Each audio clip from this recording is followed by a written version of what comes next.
Chapter 449. Looks like I'll have to make another trip to Hong Kong. Yi Chen shook his head lightly. He did not care where Shen Xingye was buried. Shin Tianan, so what if your son has really turned into a zombie? I, Yi Chen, can crush the drought demon with a flip of my hand. My lord, did you really kill Shin Tianan and Lei Feihu? Lin Tai could not help asking. Of course. Yi Chen smiled in a non-committal manner. Lin Tai and Yang Tian secretly looked at each other as soon as that was said. They could see the deep shock in each other's eyes. Shin Tianan and Lei Feihu had heard of it before. It would not be an exaggeration to describe the two of them as Chinese giant. He did not expect them to die in Yi Chen's hands. Lin Tai blurted out, "Believe in my lord and you'll live forever." Yang Tian looked at him with disdain. Previously, this fellow had looked down on him in all sorts of ways, but now, he had learned from him and started to flatter him. After the two of them left, the Patriarch of Hell circled Yi Chen a few times and suddenly said, "Fellow Yi, may I ask if you've already built your foundation?" Ever since Yi Chen returned, it felt an invisible pressure. It was the most sensitive part of a cultivator. Not bad. Yi Chen nodded and said, "I came across a fortuitous encounter when I went out this time, so I was lucky enough to break through to foundation building." As his voice fell, old ancestor Yellow Spring stirred up a storm. When it first met Yi Chen, he was only on intermediate stage spirit assembly. However, within a short few months, Yi Chen had entered foundation building in one go. Even in the cultivation world with abundant spirit qi, such a cultivation speed could not be achieved by the genius disciples of the rich and powerful sections. Even the Patriarch of Hell had spent 10 years to break through to the foundation establishment stage from the moment he stepped into the cultivation world. This speed had surpassed 99% of the geniuses in the cultivation world. Thus, how could it not be shocked? This child is truly a monster. Thinking up to this point, it could not help but smile bitterly and said somewhat dispiritedly, "Then I'll have to congratulate fellow Taoist Yi. The foundation building stage is enough for you to be proud of this world. Fellow Zhuang, you must have broken through to peak spirit assembly now, haven't you?" Yi Chen glanced at it, feeling rather shocked. "Not bad." The Patriarch of Hell nodded. He was a little dejected. "However, I'm not as lucky as you. I don't know when I'll be able to break through to the foundation building stage." Ever since Yi Chen woke up from his drunken stupor, Lin Tai had brought him to various clubs. His cultivation base was also improving. Eventually, he was stuck at peak spirit assembly. The next step was foundation building. However, if one wanted to build a foundation, not only would they need a foundation establishment pill, but they would also need the earth veins to complement each other. This was easier said than done on Earth. Yi Chen smiled lightly. As soon as you reach foundation building, your soul power will be much stronger. By then, you can look for a cauldron to possess.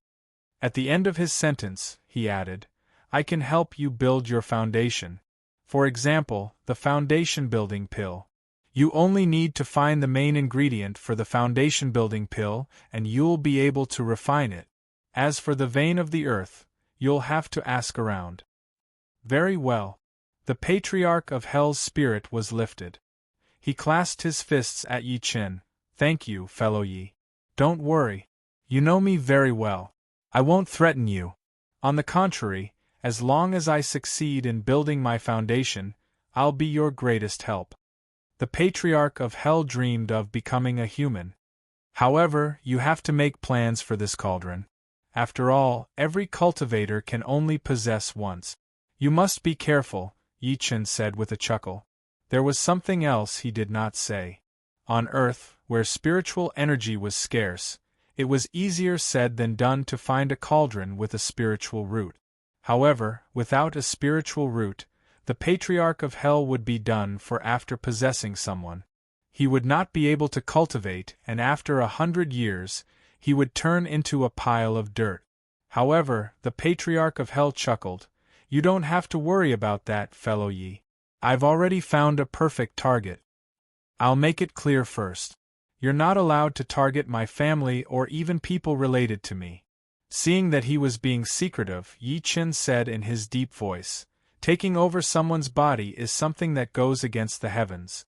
I advise you to find someone who's wicked beyond redemption or someone who's about to die. He knew the Patriarch of Hell very well. Previously, he had even targeted Yang Tian's son, Yang Hao. After all, Yang Hao had a lightning spiritual root. In the cultivation world, he was a good seedling that was hard to come by in 100 years. Fellow Yi, don't worry. The Patriarch of Hell rubbed his hands and said mysteriously, the cauldron that I'm interested in has nothing to do with you. Moreover, there's no such thing as going against the heavens. Yi Chen was curious when he saw that he was getting more and more excited as he spoke. However, he did not ask in the end. After all, it would be useless if the Patriarch of Hell did not say anything. Late that night, the result of the battle in Shenangjia was finally announced. This time, the entire Chinese spell world, and even the entire country, was completely shaken. Shen Tianan and Lei Feihu went to Shenangjia to kill Mad Southern Yi. They even lured out the old monster from Russia, Basha. Even with the three powerhouses working together, they could not do anything to Mad Southern Yi. Not only was Mad Southern Yi an ancient martial artist, but he was also a spell master. He could summon wind and lightning with ease, and he even used a flame divinity to break the ultimate skill of the three powerhouses. In the end, the three of them were killed by Mad Southern Yi one by one. The news swept through all parts of China like a storm. In the end, it even swept overseas, causing an uproar all over the world. The spell world of Hong Kong found it the most difficult to accept. What? Shin Tianan is dead? How is that possible? That's the truth. My martial uncle was at the Longmen convention. According to him, Shin Tianan and the other two died without a trace. That's right. Just now, Master Fang from the Northern Sect has already asked Celestial Master Zhang of Mount Longhu for confirmation. Celestial Master Zhang also tacitly agreed to this matter. It seems to be true. TSK. I didn't expect people as strong as Shin Tianan and Lei Feihu to be no match for Mad Southern Yi. From now on, who else can compete with Mad Southern Yi?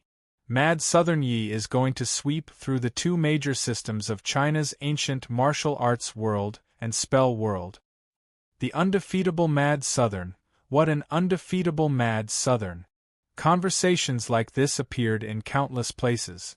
That night, some people were excited, some were shocked, and some beat their chests and stamped their feet.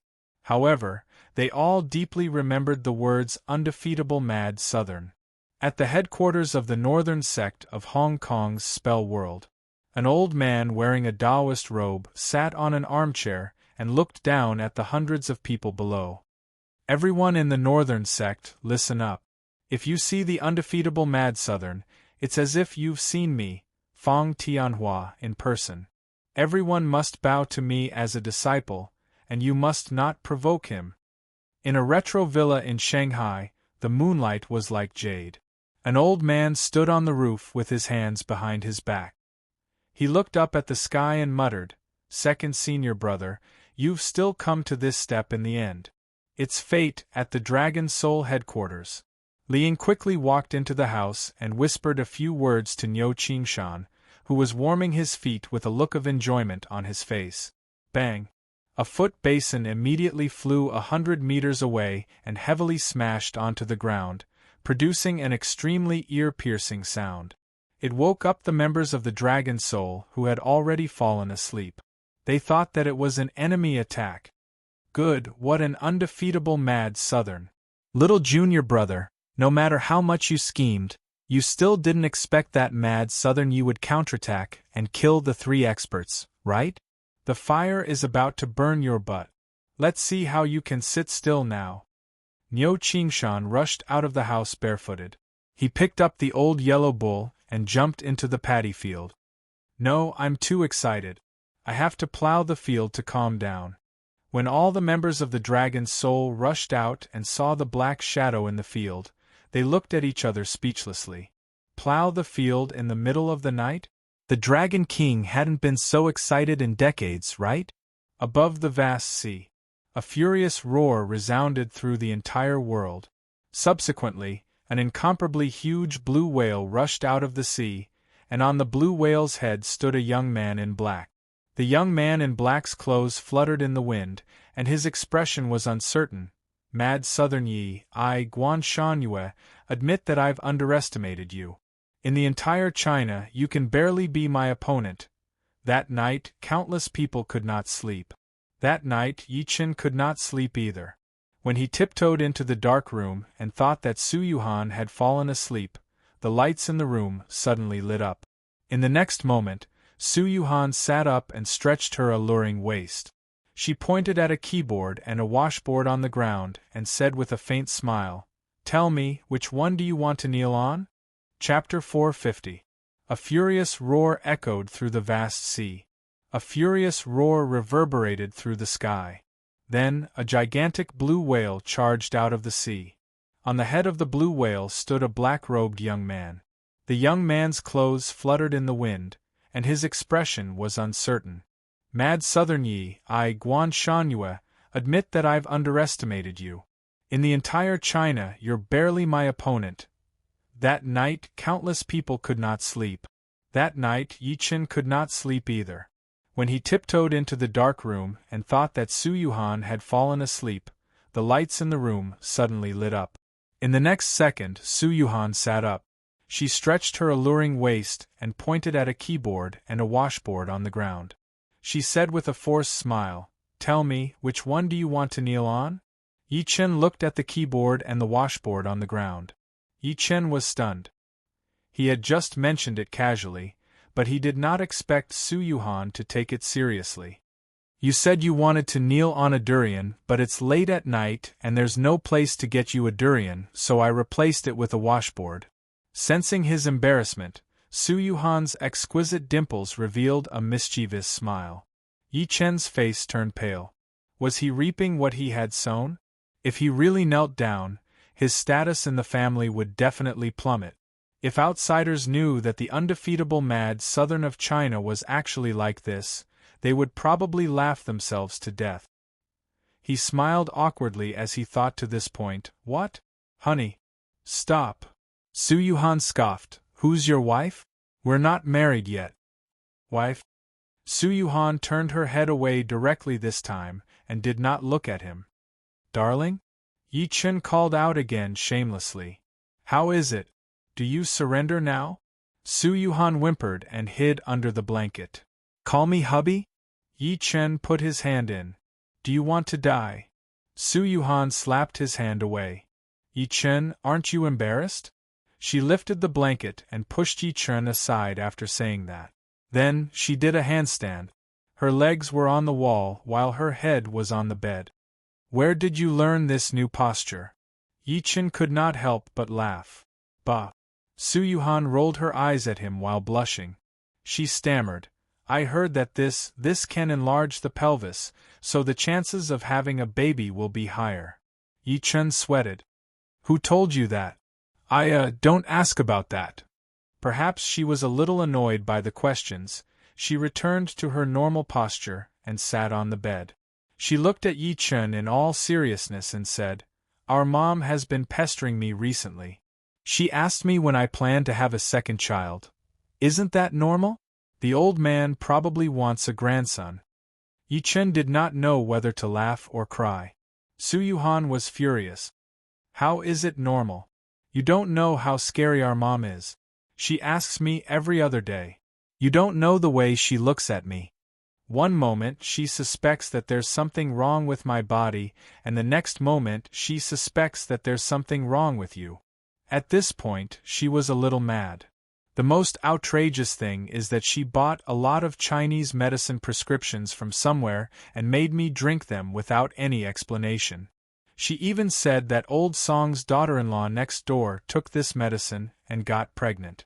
She even gave birth to a chubby boy. Yi Chen was speechless. If that's the case, then our mom is indeed a little too much. It's fine. I'll find a chance to talk to her later. Forget it. Our mom has good intentions.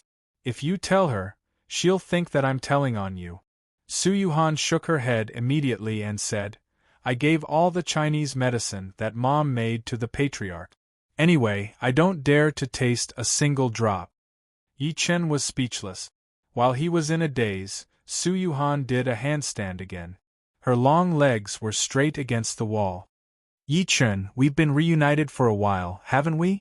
We've done that kind of thing a lot, but why hasn't there been any movement? Could it be that there's really something wrong with our bodies? By the way, don't smoke. Put out the cigarette for me. She began to let her imagination run wild. If all the employees in her company saw this, they would probably be so shocked that their jaws would drop to the ground. Ha, woman! Yi Chen said in between tears and laughter, don't worry. There's nothing wrong with you and me. The reason why there's nothing is probably because we don't have the luck for now. We'll naturally have it when the luck comes. He was already on foundation building now, so it would be even more difficult for him to get Su Yuhan pregnant. That was why it was said that there would definitely be 5 drawbacks and 3 drawbacks in a cultivator's life. Moreover, he felt that having Meng Meng alone was pretty good. The little girl was smart and sensible. She was her father's sweet little jacket. Oh yeah, I have something to discuss with you. At that moment, Su Yuhan seemed to have thought of something and sat down again. It'll be Meng Meng's 5th birthday on the 8th of next month. How do you plan to celebrate it for her? I haven't thought about that yet. Why don't you ask our daughter later? After all, she's the birthday girl. Yi Chen shook his head lightly. At his current stage, he did not lack money. The little girl could be said to be well-dressed and well-fed. He would give her whatever she wanted. Even if she wanted the stars in the sky, Yi Chen would think of a way to get them for her. All right, I'll ask tomorrow. Before that, you're not allowed to tell our daughter about this. We've agreed to keep it a secret and give her a surprise. Su Yuhan nodded and said, Go to sleep. I have an appointment with someone tomorrow. I'm going to take our daughter to a special class.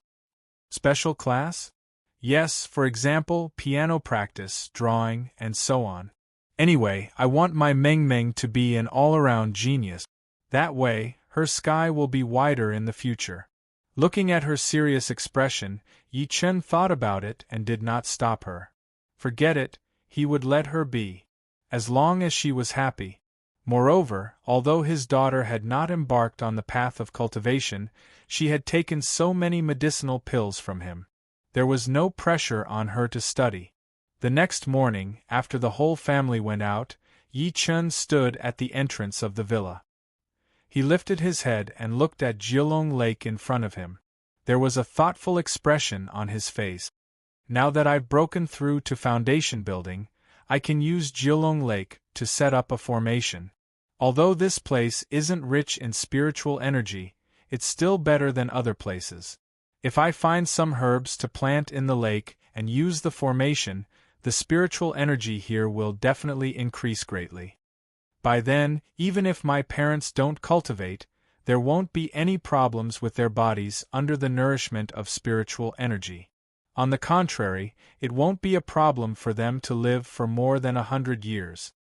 Moreover, although the Lei clan's 13 gangsters have been dealt with by the Patriarch of Hell and the rest, there's no guarantee that there won't be people who will target my family in the future. Therefore, this formation has to have a protective function. Yi Chen secretly made up his mind. Now, he was no longer afraid of anyone. He was mainly worried that the other party would threaten him with his family. Therefore, he had to take all kinds of measures. After all, he could not stay by his parents', wife, and daughter's side all the time. End of this chapter. Chapter 451. Just as he was thinking about it, Lin Tai and Yang Tian walked over quickly. Lin Tai and Yang Tian walked over quickly. Lin Tai passed a storage ring to Yi Chen and said, My lord, I've gotten most of the materials that you asked for. However, I'm still lacking the wind, thunder bamboo that you mentioned. Just when Yi Chen was about to speak, he heard him say, however, "We met someone when we were shopping. He said that he has it and that he's willing to give it to you. He only wants to meet you." The wind thunder bamboo was a type of water spirit plant with the ability to gather energy. Yi Chen planned to plant it in Jiulong Lake. It was the most suitable to provide spiritual energy for Jiulong Lake. "He wants to meet me?" Yi Chen was surprised. "Who is it?" "He claims that his surname is Yuan and said that he's met you a few times in Shenangjia," Lin Tai said truthfully. "Surname Yuan? Could it be him?" Yi Chen came to a realization and said, "Let him come." Half an hour later, an old man in a Chinese tunic suit walked into the Yi family villa quickly. Subsequently, he clasped his fists at Yi Chen, who was standing by the lake, and said, "Yuan Chitai greets Senior Yi. Where's the wind thunder bamboo?" Yi Chen turned around and looked at him. Yuan Chitai did not hesitate. He immediately took out something that looked like a bamboo shoot root from his pouch and offered it with both hands. "I wonder if Senior Yi is talking about this?" Yi Chen extended his hand and grabbed it. The item flew into his hand. A few seconds later, he could not help but nod and say, "That's right, that's what I want. Where did you get it?" He was really curious. Although the wind thunder bamboo was not considered rare in the cultivation world, it was still relatively difficult to find on Earth. "I found this in Kunlun in my early years. At that time, I only treated it as an ordinary edible bamboo shoot. In the end, I realized that this bamboo is invincible to swords and water and fire," Yuan Chitai said truthfully. Ever since the Longmen Convention, he no longer dared to take advantage of his seniority in front of Yi Chen. After all, this was the person who killed Shin Tiannan. Kunlun again. A strange gleam flashed through Yi Chen's eyes. After putting the wind thunder bamboo away, he changed the topic. "Tell me, why do you want to see me?" Yuan Chitai hesitated, but in the end, he still couldn't help but ask, "May I ask Senior Yi, did you find a tomb in the Shenangjia sky pit?" He had been holding back this question for a long time. Previously, the four great tomb-raiding sects of Banshan, Luojin, Xialing, and Fakyu had gone to Shenangjia because they were after the tombs in the sinkhole. In the end, Yi Chen came out of the sinkhole using fire. It was hard for them not to suspect that Yi Chen had benefited from the sinkhole. "No." Yi Chen shook his head lightly. He wasn't lying. After all, the bottom of the sinkhole was, at most, a place for a person to pass away.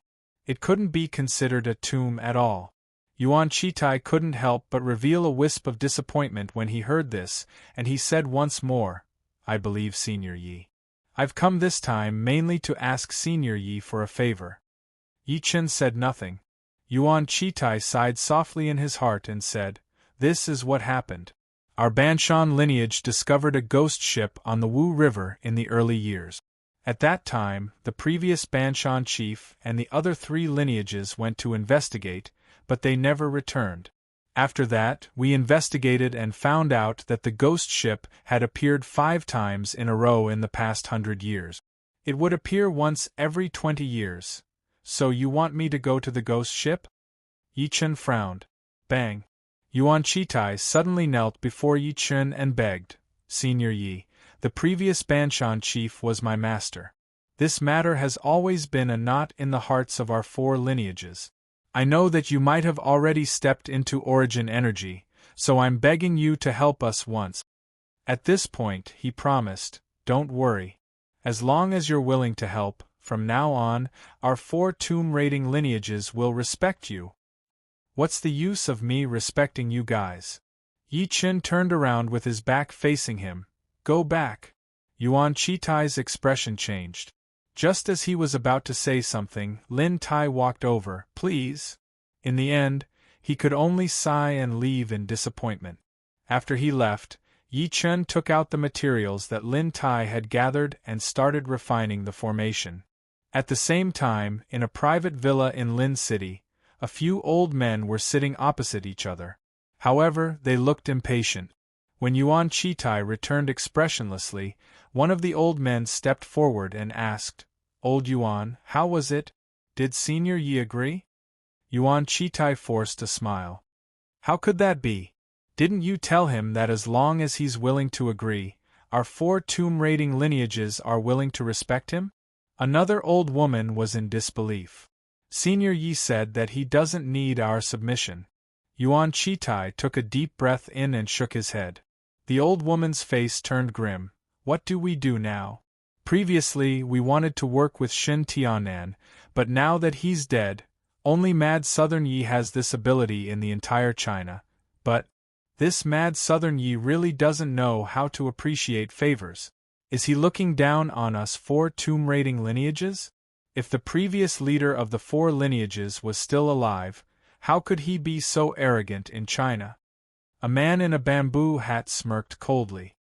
Old Yuan, didn't you tell him about the ghost ship? The old man from before could not help but ask. Because I can't figure out his bottom line, I didn't go into detail. I only gave him a rough idea.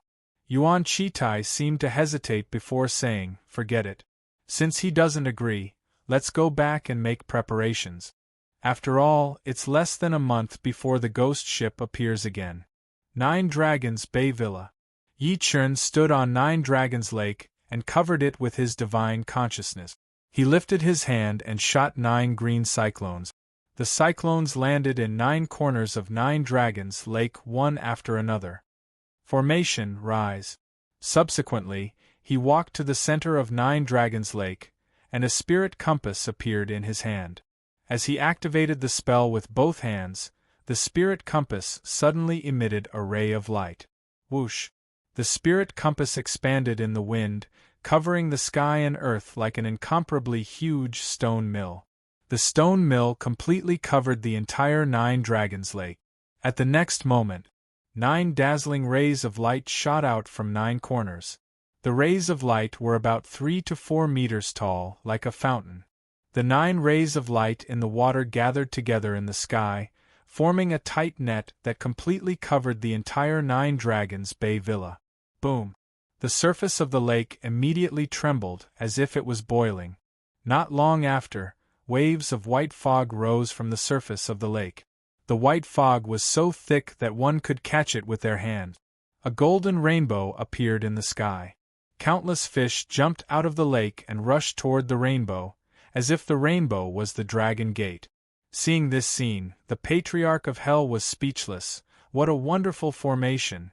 Even I couldn't do this when I was at the same level as fellow Yi. Not bad. Yi Chen opened his eyes slowly. A hint of satisfaction flashed through his eyes when he sensed the dense spiritual energy around him. From now on, the 9 Dragons Bay Villa can barely be considered a territory.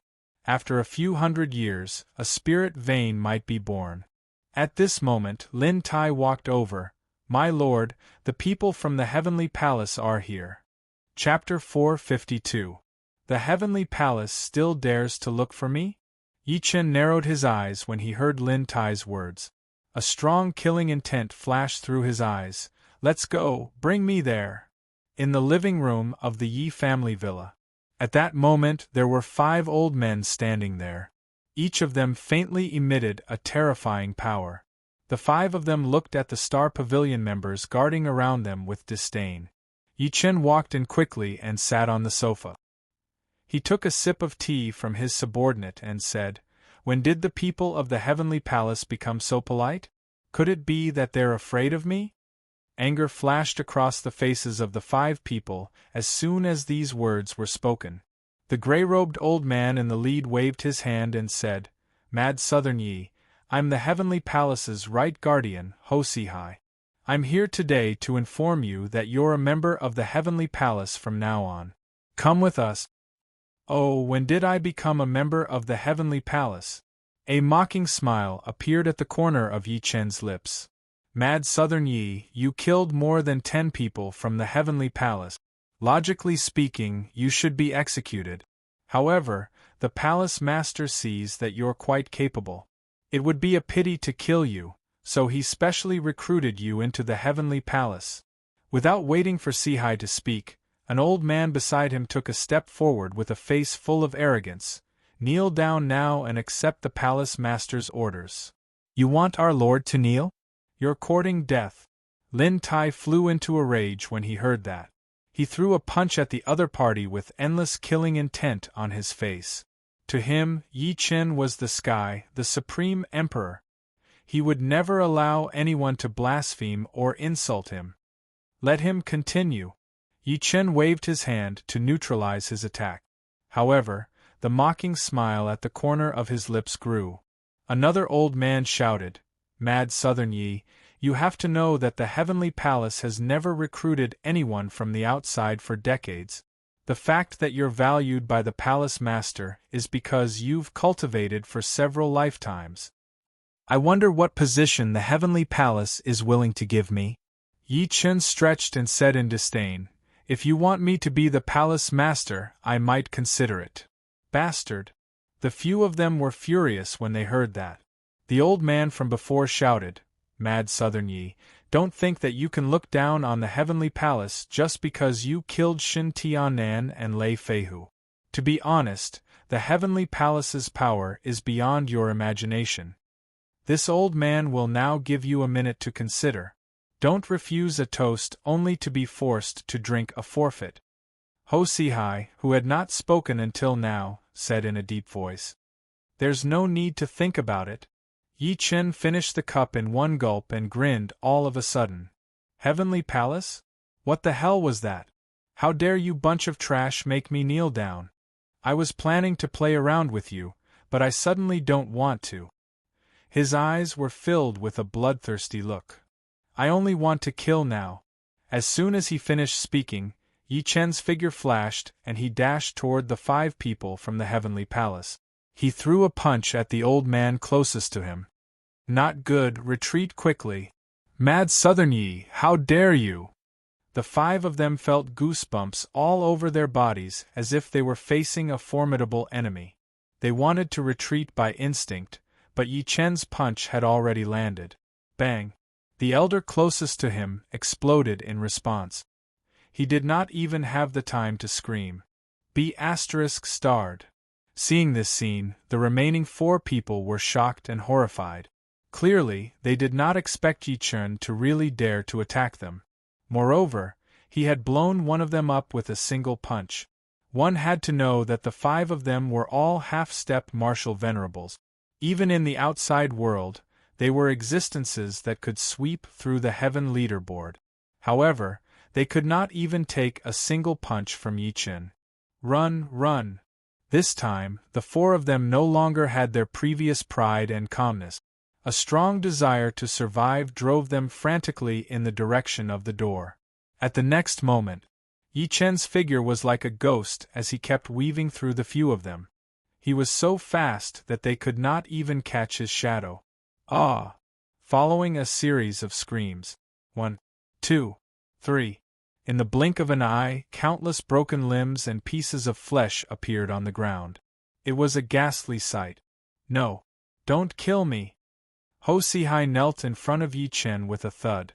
He was shocked. "Mad Southern Yi, let me go. I was just following orders." He was really afraid. At that moment Yi Chen was a demon, a killing god, and an Azura in his eyes. "I won't kill you." Yi Chen raised his hand and created a few wind blades to cut off all his limbs. Subsequently, he looked down at him, "Because I still lack a person to bring a message to Guan Shangyue. Go back and tell Guan Shangyue that if he's not convinced, he can come and find me at any time. I, Yi Chen, will accompany him at any time. You'd better not stir up trouble behind my back. Otherwise, don't blame me for charging into your nest with my sword and chopping off his head." Bang! After saying that, Yi Chen kicked the other party out and sat back on the sofa. He said without lifting his head, "Throw him out and clean up the scene. My family doesn't like blood." Yes. Lin Tai hurriedly did as he was told. At the Heavenly Palace's headquarters, Guan Shangyue sat on the armchair and looked down at Ho Sihai, who was lying on the ground with his limbs severed. His expression was terrifyingly gloomy. "No one has ever dared to reject me, Guan Shangyue. Mad Southern Yi, you're courting death." Palace Master, kill him. You must kill him to avenge me. Hosihai lay on the ground and wriggled crazily. His eyes were filled with resentment. Trash! Guan Shanyue raised his hand and waved. The surrounding space suddenly squeezed toward Hosihai. Following an incomparably shrill scream, a pool of blood appeared on the ground. In a few more days I'll be able to recover from my injuries. Guan Shanyue did not even look at the blood on the ground. He turned to look at a map on the wall and muttered, Mad Southern Yi, I've already prepared a big gift for you. You'll never guess what it is. In the afternoon at Star Group, Yi Chun appeared outside the building. He lifted his head and looked at the 20-story office building in front of him that was shining golden under the sun. A smile appeared on his face. Not bad, this is what a big company looks like. Ever since Star Group was established, Yi Chun had handed all of his shares to Su Yuhan. The company's address had long been moved. In fact, it was his first time here as the real founder. He really wanted to know what kind of image Yuhan had in the company. Yi Chun smiled as he thought to this point. Subsequently, he lifted his feet and walked to the company's door. Before he could step in, a cold voice rang in his ears, "Stop right there." Subsequently, a man in a security uniform walked over with an electric baton in his hand. He said coldly, "This is Star Group. Outsiders are not allowed to enter." Yi Chun pointed at himself and was a little stunned. Me? Irrelevant people? He did not expect to be stopped outside the company. Chapter 453. Nonsense? Don't tell me I'm an outsider? The security guard said angrily. After looking at him carefully, he said with an unfriendly gaze, "Are you looking for someone or applying for a job?" "Find someone." The security guard asked, "Who are you looking for? I might be able to contact them for you." "I'm looking for my wife," Yi Chun said with a smile. "Your wife works here?" The security guard was shocked. One had to know that as soon as Star Group was established, it almost caused an earthquake in Tiannan. It was because Star Group was rich and had good treatment. Therefore, even though it was a high threshold, countless white-collar workers gathered there. To put it bluntly, the girls inside were all big and round. Be it their figures or looks, they were the best. Almost all the beauties in Tiannan were in Star Group. "That's right, my wife works here," Yi Chun said. Although the security guard didn't believe it, he still asked, "What's your wife's name? Which department? Maybe I know." "My wife is Su Yuhan. She's the CEO of your company," Yi Chun answered honestly. As soon as he said that, the security guard was taken aback at first, then he chuckled and said, "Brother, do you think it's possible with your dignity and your attire?" Yi Chun was speechless. "Little Yang, what happened?"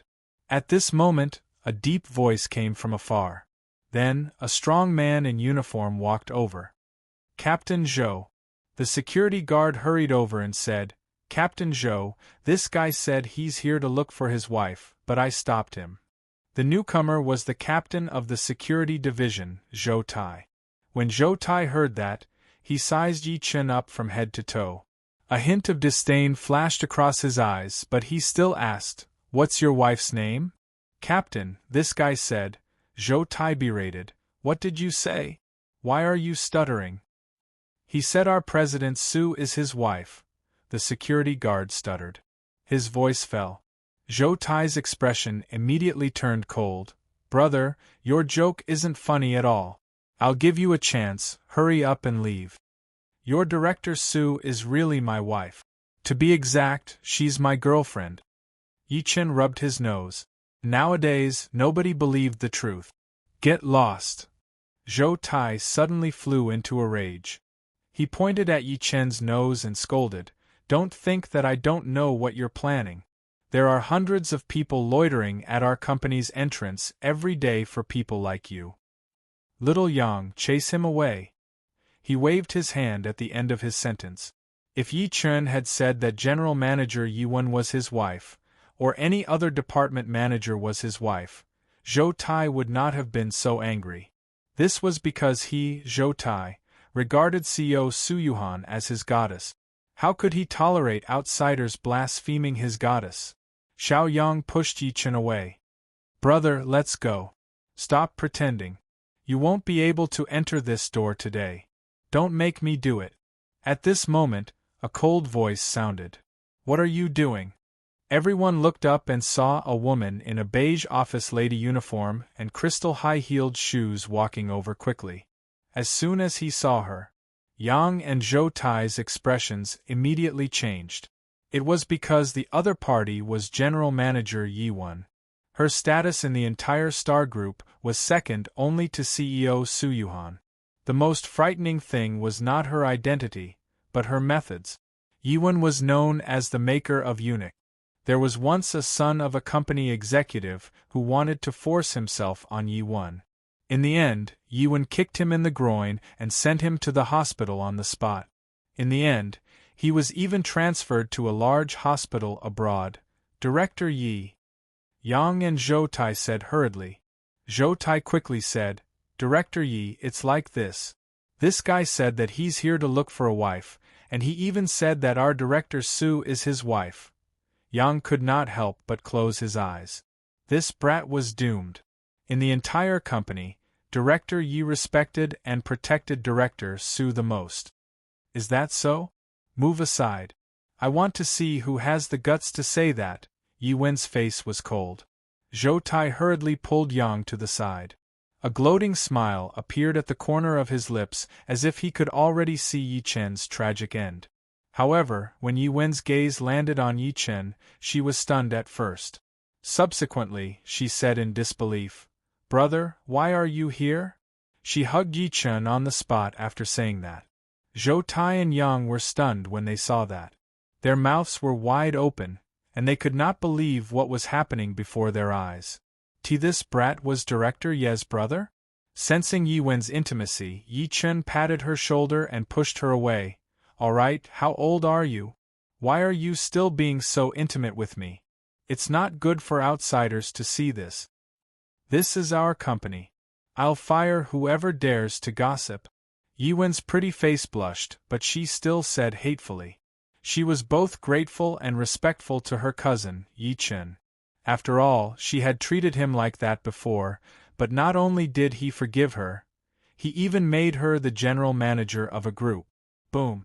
Zhou Tai and Yang felt as if they had been struck by lightning. This is our company? Yi Wen had already understood the situation. She immediately looked at Zhou Tai and Yang coldly and cursed, Are you blind? This is my brother, the founder of our company, Director Su's boyfriend. How dare you not let him in? Plop. Zhou Tai and Yang fell to the ground, the expressions on their faces as exciting as it could be. The founder of the company, Director Su's boyfriend. You guys don't have to come tomorrow. Go get your 2 months' salary from the finance department and scram. Yi Wen said straightforwardly. Yang looked as if he had lost his parents. Director Yi, I didn't know beforehand. Please don't fire us, okay? I beg you, please give me another chance. Forget it. Just when Yi Wen was about to speak, Yi Chen shook his head and said, You can't blame them for this. At the end of the day, their duty is to prevent outsiders from entering the company. Whatever you say, brother, Yi Wen said, her mood turning better. Thank you, Director Yi, thank you. Yang and Zhou Tai hurriedly thanked him. Let's go. Bring me to your sister's office. Yi Chen shook his head lightly and walked into the star building under Yi Wen's lead. I was scared to death. Yang wiped the cold sweat off his face, feeling lucky.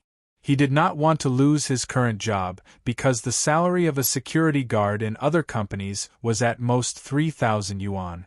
In the Star Group, he could actually get 4,000 yuan. If all kinds of allowances were included, it would be around 5,000 yuan. After Zhou Tai watched the two of them leave, the expression on his face kept changing. In the end, he walked to a corner and took out his phone to make a call. Director Han, Suyuhan's man has come to our company. P.S. There's still one more chapter. I'm writing it now. Chapter 454. What happened to the body of 10,000 evil? Yi Chen was shocked. If the body of 10,000 evil was really as strange as the Patriarch of Hell said, then this physique was too terrifying. A mere mortal could destroy an army of 1,000,000. If this mortal were to embark on the path of cultivation, who would be her match? Even if their cultivation base was really weak, what did cultivation mean to her? Any cultivator who wanted to deal with her would die from chi deviation. Dead. Faced with his question, the Patriarch of Hell shook his head slightly and said, "After the body of 10,000 evil destroyed the army of 1,000,000, it aroused the fear of the cultivation world. At that time, many powerhouses planned to attack her, but she died herself." Dead? Yi Chen frowned slightly. "That's right, she died." The Patriarch of Hell nodded and said, "Such a heaven-defying person will definitely not exist in this world for long. She is not tolerated by the heavenly Tao. Even if the world feels guilty because of her, there is a limit. Therefore, after destroying the army of 1,000,000, she died on the spot." Yi Chen secretly nodded. He looked in the direction of the room by instinct and asked, "So, do you think Qianqian has the legendary body of 10,000 evil?" "I'm not very sure either." The Patriarch of Hell shook his head and said, "Logically speaking, such a physique is very rare, and it won't appear on Earth where spiritual energy is scarce. If she doesn't have the body of 10,000 evil, then there's only one explanation left." At this point, he could not help but laugh. Unless she's the illegitimate child of the heavenly Tao and is blessed by the heavens, even the heavens are helping her unknowingly. Forget it. Don't provoke her for now. I'll send her away when we find her family. Yi Chen shook his head lightly. After all, Qianqian had just arrived home. If he were to send her away in the blink of an eye, Su Yuhan and her parents would probably be unwilling. Moreover, Qianqian's situation was very clear. As long as she did not have any hostility towards her, she would be fine. "I have something to do. Don't wait for me." With a chuckle, Patriarch Yellow Spring turned into a black shadow and drifted out of the window through the gap. As for what he was going to do, it was obvious. Yi Chen shook his head and walked into the room. Deep into the night, in a secluded alley in the West District of Forest City, a black puppy took advantage of the darkness to appear in front of a family's door. The black puppy's body shook and a mist immediately spread out from its body. After the fog dispersed, a wretched-looking young man in black clothes with 3 strands of beard on his mouth appeared. The young man coughed and knocked on the door of a house. Creak! The wooden door was opened, and a fierce-looking youth peeked out from inside. The youth was about 15 or 16 years old. When he saw the youth, he immediately smiled and said, "Uncle Huang, you're looking for my mother again?" "Yeah." The young man seemed to be a little embarrassed with his hands behind his back. He took out a stack of cash and handed it to the teenager. "Take this money and play. If it's not enough, you can ask me for more." "Thank you, Uncle Huang." "Uncle Huang, if only you were my father." The young man happily took the stack of money and left the house like a gust of wind. However, an imperceptible ruthlessness flashed across his eyes. The young man did not seem to notice the look in his eyes. He pushed open the door and walked in. A woman's voice came from inside. "Brother Huang, you're here again? Where's Lil Tian?" "He went out to play." "Brother Huang, don't give Lil Tian any more money, and you even gave him so much. Recently, he hasn't been home at night. It's fine, I know what I'm doing. Brother Huang, why are you so good to Lil Tian?" At the same time, the young man from before took the stack of money and directly entered a bar. Immediately, a young man dressed like a student walked over. "Zhao Xiaotian, why are you only here now? Didn't I just get the money? Let's go, I think they're waiting anxiously." The young man took out the stack of money as if he was showing off, put his arm around the other party's shoulder, and walked into the bar. Not long after, they sat in a private room. At that moment there were already 3 or 4 young men and women sitting in the private room, and there was a lot of tea and red wine on the table. Everyone, I, Zhao Xiaotian, will treat you today. Don't stand on ceremony. The young man waved the stack of money in his hand again, and called over a waiter, "Get a few princesses for my brothers. I want beautiful ones." The waiter received a tip of a few hundred yuan and happily arranged for a few princesses to come in. He did not care that these people were underage. After a quarter of an hour, Zhao Xiaotian hugged a woman who was 10 years older than him and lit a cigar. He was very proud of himself. "Zhao Xiaotian, did you win the lottery recently? Otherwise, where did you get so much money?" A young man with a nose ring was puzzled. Another young man with dyed yellow hair said, "That's right, Zhao Xiaotian. I remember that after your father died, your mother was the only one who earned money in the family. And she seems to be a waiter in a nightclub, right? Her monthly salary isn't much. Don't mention that B***tch to me." The young man was a little unhappy when he heard this. He slammed his glass on the table and said with a ferocious expression, "That B***tch recently hooked up with a rich man. This money was given to me by that rich man." Everyone was surprised when they heard that. The young man seemed to have thought of something and turned to look at the young man with the nose ring. "Wang Lei, I remember you saying that you know Brother Leopard's men, right?" "Yes, I do." Wang Lei's expression was a little unnatural. In fact, he was just bragging. Brother Leopard, Lin Tai, was very elusive in Tiannan. How could a small fry like him know him? The young man nodded and took out a stack of money and slammed it on the table. "Here's 20,000 yuan. Contact the assassins under Brother Leopard and kill that adulterous couple for me. After it's done, I'll give you another 20,000 yuan. Zhao Xiaotian, that's your mother. It's not easy for her to earn money to support your studies. You want to kill her? Also, murder is against the law." A female classmate was so scared that her face turned pale. "Mother?" The young man smirked coldly. "She's just my stepmother. She's not related to me by blood at all. My father died because of her. Now that my father is dead, she actually hooked up with another man and even fooled around at home in front of me. They think I don't know anything and treat me like a fool. Hee, especially that man. Does he think I'll be grateful to him just because he gave me money? On the contrary, I'll hate him even more. I'll squeeze his money dry and then find someone to kill him. I'll torture him ruthlessly. That bitch has to die too." The young man's childish appearance showed a fierce ruthlessness and hostility. Perhaps he was too excited, but he tightened his grip on the princess next to him, causing her to scream.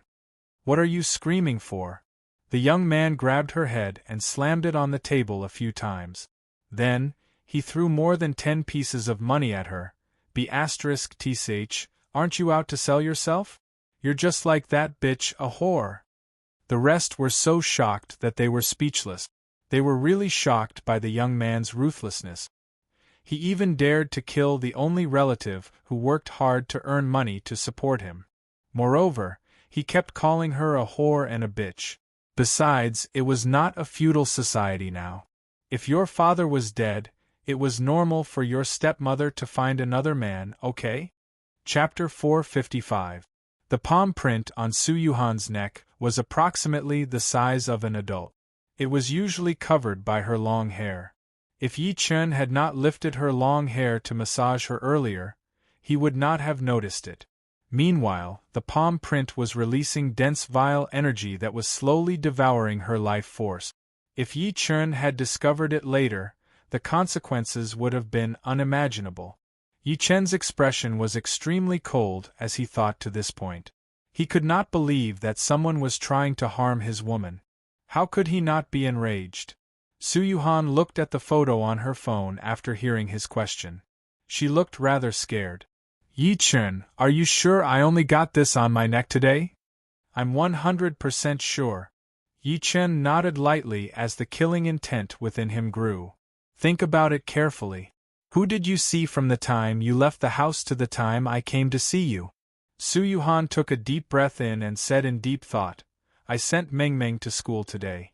The The people I came into contact with at school were the same people as usual. Then, I came to the company. There doesn't seem to be anything special. Yi Chen frowned slightly upon hearing that. Oh yeah. At this moment, she seemed to have thought of something and said, on my way to the company, I met an old man who had a heart attack.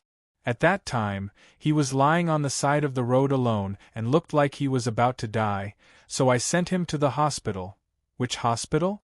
Let's go, bring me there now. A ferocious gleam exploded in Yi Chen's eyes. At the entrance of the first affiliated hospital of Tianan University. After getting out of the car, Yi Chen led Su Yuhan in quickly. At the moment, there were not many people in the hospital. The staff of the registration department was watching videos on their phones. Su Yuhan knocked on the glass window and said, Doctor, please check the records of an old man who was sent to the emergency room at 9:30 a.m. this morning. Are you guys his family? The person asked without even lifting his head.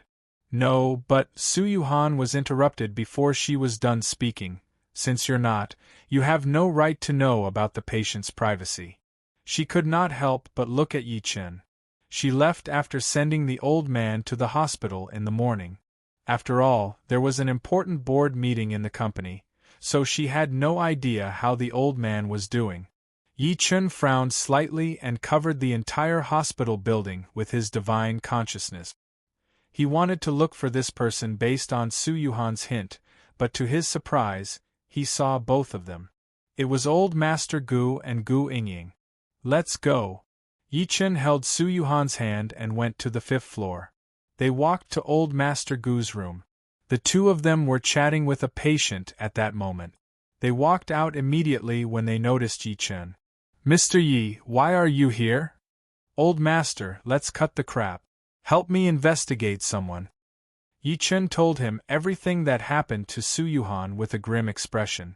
All right, I'll check it for you right away. Old Man Gu didn't dare to hesitate. He immediately found the director of the hospital and personally gave the order. At this time, the importance of power and status was reflected. The so-called privacy was discovered in less than 10 minutes. Mr. Yi, he's already dead. The director of the hospital was a bald man in a white coat. His surname was Liu, and he smiled apologetically. Yi Chen frowned. Dead. That's right, he's indeed dead. Moreover, his family is still clamoring for compensation in our hospital. They feel that our hospital has no regard for human life. Director Liu said, not knowing whether to laugh or cry. The few of them talked as they walked. When they passed by a corridor, they heard sounds of argument coming from an office. Quack, my father was fine earlier. How did he suddenly have a heart attack? You must give us an explanation today. Otherwise, I won't let you off. Mr. Xiao, don't be agitated. Your father died before he was sent to our hospital. I've shown you the autopsy report, F*CKU. The autopsy report you showed me said that my father has been dead for more than a month. Who are you trying to fool? Then, the sound of tables being slammed and stools being thrown came from inside. Seeing this, Director Liu pushed the door open and walked in. Yi Chen stood at the door and saw a young man with dyed hair grabbing a doctor's collar and beating him up. Next to him was a woman who was dressed in an unusually coquettish manner. Stop hitting him! As the security guards intervened, the two of them were separated. The young man smirked coldly. What? Is your hospital trying to bully me with your numbers? Do you believe that I can get 50 people to come over and smash your lousy hospital with just a phone call? Mr. Xiao, your father has indeed been dead for more than a month. The autopsy report we gave you was not fake. If you don't believe me, I suggest you call the police. Dean Liu said in a kind tone. Just as the young man was about to speak, Yi Chen, who was at the door, suddenly said, Show me the autopsy report. Director Liu immediately handed it to him. Yi Chen took it and scanned through it quickly. He lifted his head to look at Director Liu and said, You mean that this old man named Xiao Fushou has actually been dead for more than a month? And he didn't die of a heart attack? Yes. Director Lu nodded hurriedly. Impossible, Su Yuhan and the young man said in unison. When I sent the old man to the hospital this morning, not only could he move, but his eyes were also open and he could even speak. How could he have been dead for more than a month? Su Yuhan looked at Director Lu suspiciously. The hospital's proof made her feel like her decades of education had been insulted. You're the one who sent my father to the hospital? The young man looked at her and suddenly reached out to grab her. My father's death must have something to do with you. If you hadn't sent him to the hospital, my father might not have died. Pay up, you must pay up. Get lost. Yi Chen slapped him and sent him flying. He lifted his eyes and said to Director Lu, "Where's the body? Take me to see it." "It's in the mortuary." In the mortuary on the 4th floor of Building B of the hospital. The air was cold. Yi Chen's expression turned uglier as he looked at the freezer drawers that had been pulled out and the air was filled with cold air. "Where's the body?" Director Lu could not help but look at a skinny old man behind him. The skinny old man's face turned pale, and he said with a face full of fear, "It was clearly here, and I remember that it was only put in less than an hour ago. How did it disappear?" "You must have wanted to destroy the body," the young man from before hurriedly said. Old Master Gu was also furious. Check all the surveillance cameras." Half an hour later, the hospital pulled up all the surveillance cameras. Even the surveillance cameras of the street in front of the hospital did not find any traces of a body entering or leaving. In other words, a body had disappeared just like that. Director Lu and the others were scared to death. Old Master Gu took a deep breath in. "Mr. Yi, do you want me to contact Lin City's Traffic Control Bureau to pull up the surveillance cameras of the entire city and investigate the entire city?" "Forget it, there's no need to investigate." Yi Chen held Su Yuhan's hand and left after saying that. Chapter 456. P.S. The original Chapter 448 has been censored. The current Chapter 448 is actually Chapter 449. Everyone, go back and take a look. This way, the plot will not be broken. Thank you. After leaving the hospital, Yi Chen took out his phone directly and dialed Lin Tai's number. "Get a person called Xiao Kai under control. He's at the first affiliated hospital of Tianan University." Xiao Kai was the deceased son. He was also the young man who wanted to extort money from Su Yuhan. All right. Although it was through the phone, Lin Tai could sense the killing intent and coldness in Yi Chen's voice. He jolted and agreed immediately. As the car started moving, Su Yuhan could not help but ask, "Yi Chen, there's something wrong with this hospital. They've killed someone, yet they insist on saying that the old man has been dead for over a month. I think we should call the police." "There's nothing wrong with the hospital, but there's something wrong with the dead," Yi Chen said. "What did you say?" Su Yuhan's pretty face changed. "There's something wrong with the dead? Are you saying that the hospital is telling the truth? That the old man has been dead for more than a month?" Thinking of this, her face turned pale. If the old man had really been dead for more than a month, then what did she encounter this morning? Don't worry. I'm here. I'll help you deal with the mark on your neck immediately when we get back," Yi Chen comforted her while smiling. However, the ferocity between his brows was still lingering. He didn't know much about autopsy, but he smelled the stench of corpses in the morgue just now. Generally speaking, when a person was about to die, there would be a deathly aura on their body, also known as lethargy, and the corpse aura would only be released after 24 hours. However, the old man had only died for less than half a day, and the morgue was filled with the stench of the corpse aura. This meant that the hospital was right, the patient had died a long time ago. Moreover, Yi Chen also sensed corpse energy from Xiao Kai's body, which further proved his speculation. That was why he asked Lin Tai to secretly control Xiao Kai. Thinking of this, the coldness on his face intensified. "I don't care if you're human or ghost. Anyway, congratulations on successfully offending me." On the desolate street, A little girl of about 5 or 6 years old walked on the street with her head lowered. The little girl was dressed in rags, and the shoes on her feet were of different styles, revealing 2 red and swollen toes. A well-dressed young man walked over. The little girl greeted him shyly and stretched out her dirty little hand. "Big brother, give me something to eat. Qian hasn't eaten for a few days." "Where did this little beggar come from? Get lost." The young man immediately covered his mouth and nose with his hand and shouted at her. After that, he even lifted his leg and kicked her away. The little girl rolled into the middle of the road. A red Porsche drove over. A look of despair appeared on the little girl's face. Seeing that the car was about to hit him, Su Yuhan, who was in the car, said immediately, "Yi Chen, stop the car. Stop the car now." Eventually, the car stopped less than 10 centimeters away from the little girl. Su Yuhan opened the car door immediately and helped the little girl up. She checked her up and down. "Little girl, are you okay?" Yi Chen also got out of the car. "Sister, Qian is fine." The little girl was shocked and retreated a few steps back immediately.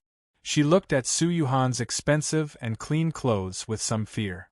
She was afraid of dirtying her sister's clothes because the big brother from before thought that she was smelly and dirty. She was even more afraid that her brother and sister before her would call her a little beggar and beat her up. Su Yuhan secretly heaved a sigh of relief. She looked around and then at the dirty and ragged little girl. "Little girl, are you alone outside? Where's your family?" She wanted to see if she could contact the little girl's family and send her back. After all, it was too dangerous for a child to be outside. "Family?"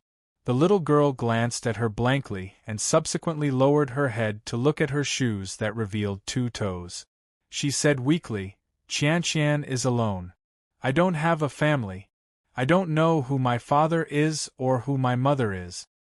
"Then, aren't you an orphan?" Su Yuhan blurted out by instinct. She realized that what she said was a little hurtful, so she changed her words immediately. "Little girl, where do you live? I'll send you back, okay?" "Qian doesn't have a home either." The little girl lowered her head even more and said with tears in her eyes, "I can't remember many things. I only remember living with Grandpa Sunday." "Who's Grandpa's son? Where does he live?" Su Yuhan asked. "Grandpa's son is Grandpa Sunday." There was a hint of color in the little girl's blank eyes. "Grandpa's son treats me very well. He gives me buns to eat and even spends money to send me to see a doctor." Later on, Grandpa's son disappeared and I became alone again. After finding out that she was an orphan, Su Yuhan's eyes turned slightly red. She could not bear to leave her alone, but she did not know what to do. She could not help but look at Yi Chen. "Yi Chen, what do we do now? Why don't we call the police? The police will deal with it. At the very least, we can send her to the orphanage," Yi Chen said. As soon as he finished speaking, Qian hurriedly took a few steps back and looked at him with pleading eyes. "Big brother, big sister, don't send Qian to the orphanage. They don't play with Qian. They throw stones at Qian and like to lock Qian in a small dark room. Qian is afraid of the dark. Big brother, big sister, thank you. Qian won't trouble you." After saying this, the little girl turned around. Her back view was very lonely. She was about to leave. Su Yuhan asked immediately, "Qian, where are you going?" Qian doesn't know either. Su Yuhan tugged at the corner of Yi Chen's shirt. "Yi Chen, why don't we adopt Qian? She's too pitiful. We'll send her back after we find her parents." At this point, she could no longer hold back her tears. As she was also a mother, she saw Mengmeng's shadow in Qian. When she saw Qian's lonely appearance, her heart ached as if it was struggling. She could not help but think that her daughter, Mengmeng, was also a second Qian when she and Yi Chen were not around. Yi Chen nodded and said with a smile, "You decide." Su Yuhan cried tears of joy when she heard that. She hurriedly chased after the little girl and stopped her. "Qian, are you willing to go back to my house with me? Sister, will I be able to eat if I go home with you?" The little girl's face was filled with hope and fear. Sister, will you hit Qian? Will you sell Qian to someone else? Qian seems to remember that there was an aunt who wanted to sell Qian after losing a game of cards. At this point, she was a little confused. I don't think it was an aunt. It was an uncle. When he was drunk, he burned Qian with a cigarette, but it hurt so much.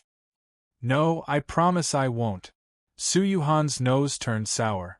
She hugged her and said with tears in her eyes as if she was swearing, I promise I'll treat you like my own daughter until I find your parents.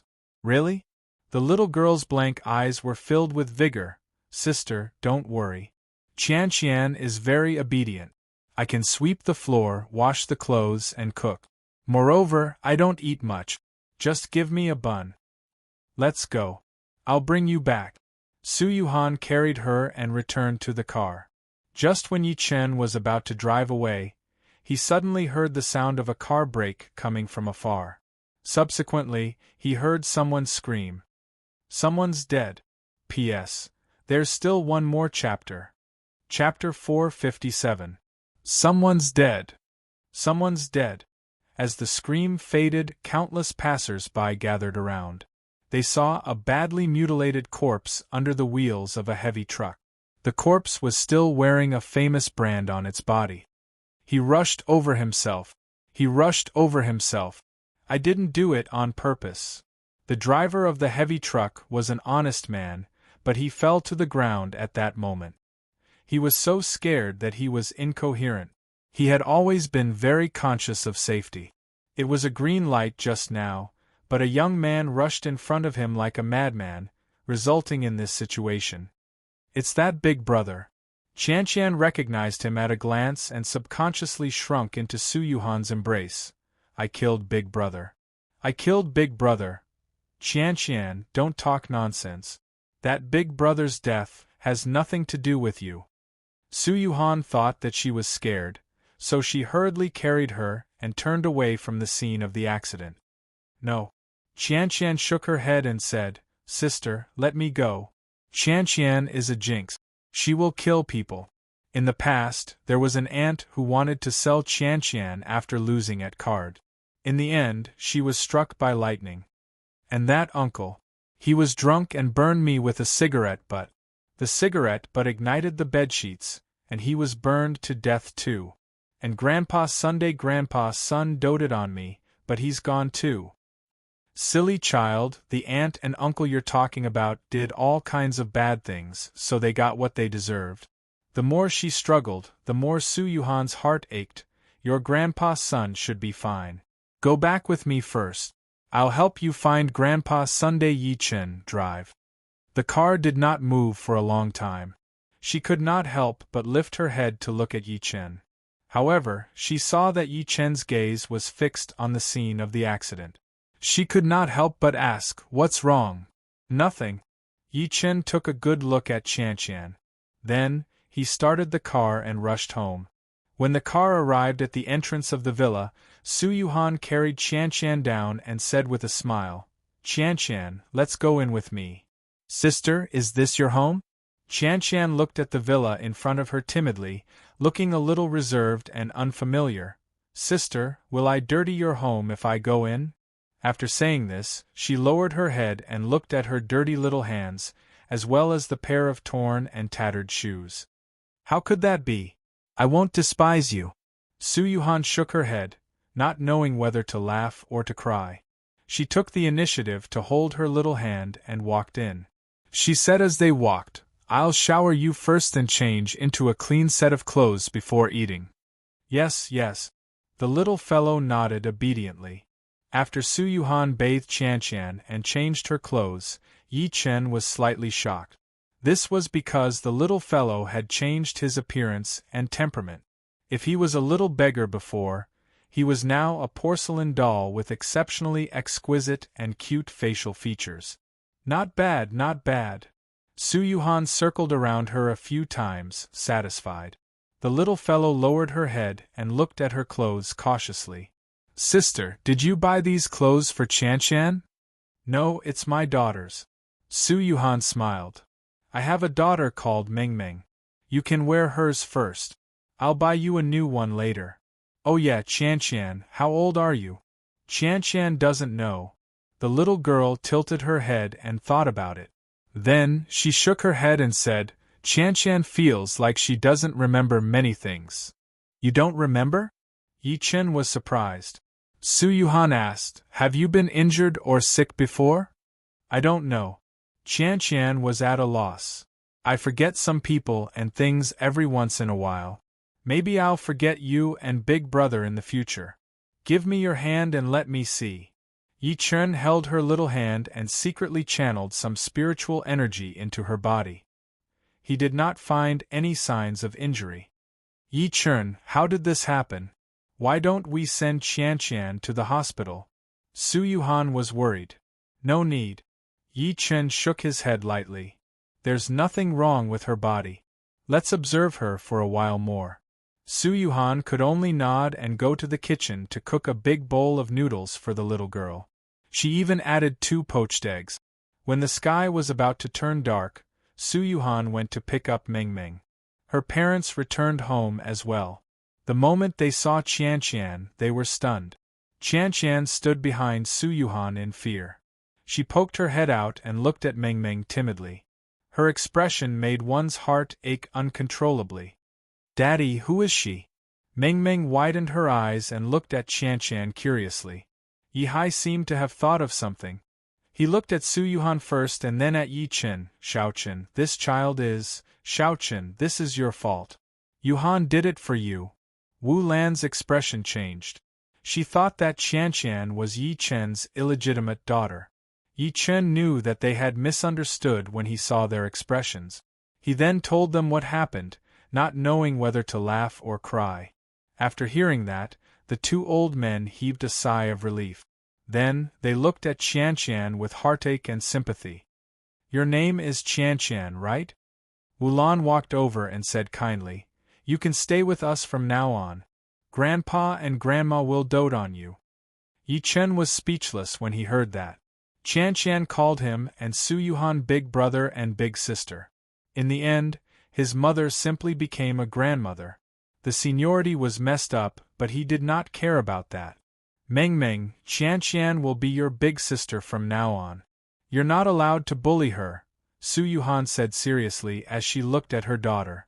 The little girl pouted unhappily, Mommy, I'm taller than her. Why is she the big sister and I the little sister?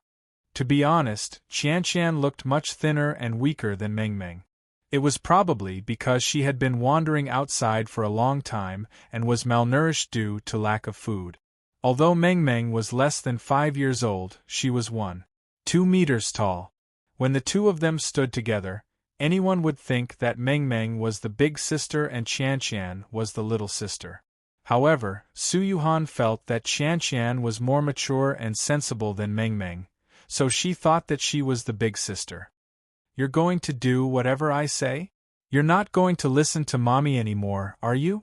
Su Yuhan immediately put on a stern face and looked like she was going to beat someone up. So be it. I don't want to be the big sister. Ming Ming stuck out her tongue and walked to Qian. She waved her hand and said in a domineering manner, From now on, you're my big sister.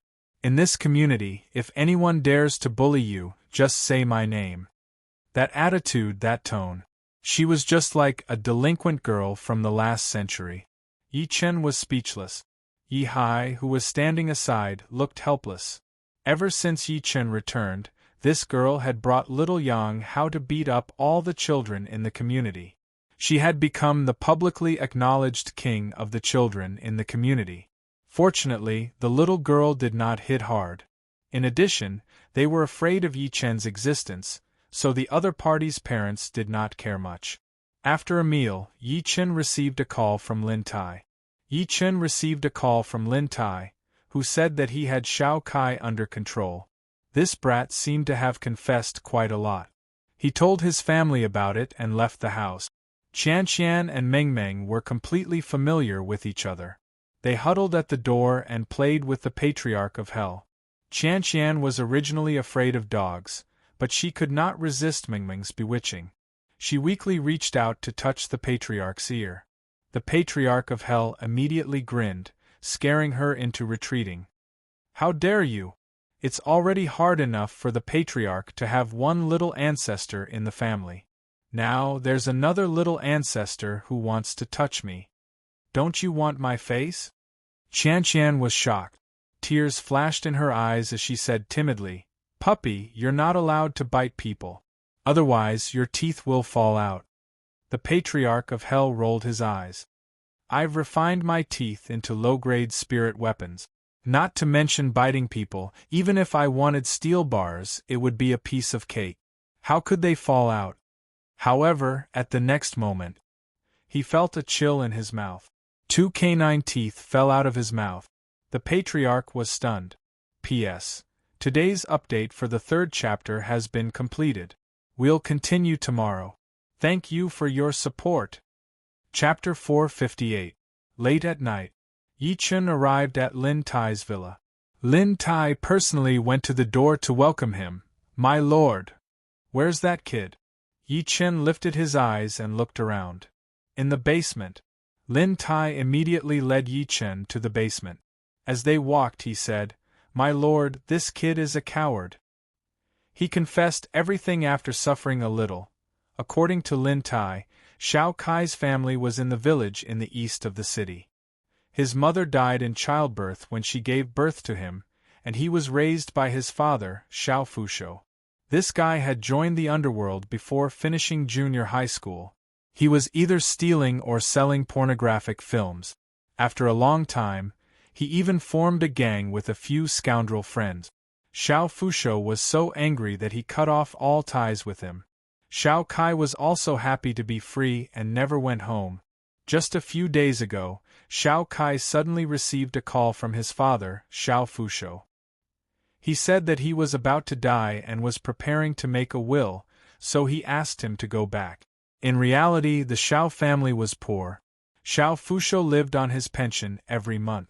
However, Shao Kai suspected that the old man had some savings, so he hung up the phone and went home. In the end, when Shao Kai returned home, Shao Fusho had no money to give him. In desperation, Shao Fusho said that he was about to die, so he might as well help him to the side of the road and help him earn some money while he could still move. The so-called earn some money was actually a scam. Shao Kai didn't have the slightest bit of filial piety. He agreed without thinking. Taking advantage of the early morning before dawn, he took Shao Fusho to a place on the side of the road where there was no surveillance camera. Then, he patted his butt and left, thinking about how much compensation he could get. In the end, he waited for the news of Shao Fusho's death in the hospital. After hearing that, Yi Chen frowned. In other words, this Shao Kai always thought that his father died in the hospital? That's right. Lin Tai nodded with certainty. This kid thought that we were the hospital's thugs. We wanted him to stop talking nonsense, so he cried and said that he didn't want compensation. As they spoke, the two of them had already arrived at the basement. They saw Shao Kai stripped naked and hanging in the air. His body was lacerated, and he must have been tortured. As soon as he saw him, Shao Kai immediately moved his mouth, as if he wanted to say something, but his mouth was blocked by the smelly sock. Now I'll ask you. Answer me. If you dare to hide anything, you'll end up like it. Yi Chen stomped his foot after saying that, and the ground sank into a deep pit. Seeing this scene, Shao Kai's face was filled with terror. Yi Chen flicked his finger and removed the stinky sock from his mouth. He said in a deep voice, Let me ask you, when did your father die? Today. Shao Kai shuddered and stammered. To be precise, it was around 10:30 this morning. I got him to the side of the road at around 4 in the morning. He was still alive at that time. In other words, he could still talk and move before you dragged him to the side of the road to scam him, right? Yi Chen asked again. Yes, I dare to swear, boss, spare my life, I don't want the money, and I promise I won't say anything. Yi Chen interrupted him. Let me ask you again. Was there anything unusual about your father before this? Unusual? Shao Kai was stunned, then he shook his head and said, I don't know. I haven't been home for 3 or 4 years, slap. A whip landed heavily on his body, causing him to cry for his parents. Lin Tai retracted the whip and said, Think about it again. Stop fighting, stop fighting. Shao Kai screamed. He seemed to have thought of something and hurriedly said, I remember now. When I came home last night, the old man didn't turn on the lights. I turned on the lights, but he hid in the dark bedroom and talked to me. He even told me not to go in. The house also stank like the stench of rotten meat. Also, when I got the old man into the car, I found that his body was very cold, like a popsicle, Yi Chen asked, and then, just as Shao Kai opened his mouth and was about to say something, his entire body suddenly trembled violently. His eyes suddenly widened, and many black, densely packed stripes appeared on his skin at a speed visible to the naked eye. Oh no! Yi Chen's heart sank and he was about to go over. Bang! With a loud bang, Shao Kai's body exploded. In the blink of an eye, there was a pile of minced meat on the ground, and the air was filled with the smell of blood. Lin Tai reached out and touched the blood that had splashed on his face. His face was filled with shock. My lord, how could this happen? How could a living person suddenly explode? At the same time, in a natural park 3 kilometers away from the villa, 2 black figures in black robes were sitting on a large stone block in the park. The black robes covered the 2 of them from head to toe, revealing only a pair of sinister eyes. In front of the 2 of them was a pile of fire. The fire was green. One of them was sitting on the ground, holding a human leg bone in his hand and constantly knocking it on a huge skeleton in front of him. That Ndoyela, that Ndoyela, that Ndoyela salad, that Ndoyela. The black-robed man raised his sleeve and waved it hard at the fire. Whoosh! The ball of fire suddenly rose a little, and then it exploded. The black-robed man licked his lips and smiled sinisterly. All right, Shao is dead now. Are you sure? Mad Southern Yi is not an ordinary person. We must make sure that nothing goes wrong, another black-robed man said in a deep voice. You still don't believe in my strength? The black-robed man seemed to be displeased. I placed a curse on Shao Kai in advance. Once he talks about his father, the curse will be triggered. Coupled with the fact that he's casting the curse here, he'll be killed by the corpse dismemberment descent. At this point, he could not help but smirk coldly. Even though Mad Southern Yi cultivates both magic and martial arts and is known as the undefeatable Mad Southern, he can't resurrect the dead, can he? Which scoundrel dares to ruin my plans? The moment Shao Kai exploded, a black gleam flashed in Yi Chen's eyes. Subsequently, he reached out and grabbed the air. A black illusory figure was immediately caught in his hand. Seeing this scene, Lin Tai, who was at the side, was so shocked that he could not speak because the figure's face was identical to the dead Shao Kai. Shockingly, it was Shao Kai's soul. Above his soul, there were gray runes flowing like iron chains. So, it's a curse. Yi Chen sized up Shao Kai's soul as if he was peeling silk from a cocoon. He could not help but smirk coldly. Are you trying to silence me? Unfortunately, you've also successfully exposed yourselves. As soon as he finished speaking, he leaped out of the basement 10 meters in a single step. Subsequently, he leaped onto a 20-story building. Yi Chen's expression was cold. He bent his finger and sucked. In a short period of time, he extracted all the gray runes from Shao Kai's soul. In the end, these runes condensed into countless string-like threads. He fiddled with the threads with one hand and pressed his right earlobe with the other. His divine consciousness crazily enveloped the area with him as the center, and all the air within a 5-mile radius began to riot. With the soul as the sacrifice, with the curse as the guide. Heavenly Chi, 10,000 miles wind chant. Listen to my command. P.S. Chapter 1, there are 2 more chapters. Chapter 459. Heavenly righteous energy, 10,000 miles wind howl. Listen to my command. As soon as Yi Chen said that, the wind with him as the center started to rage. It spread like the autumn wind sweeping away the fallen leaves. The silk thread in his hand also began to vibrate according to the frequency.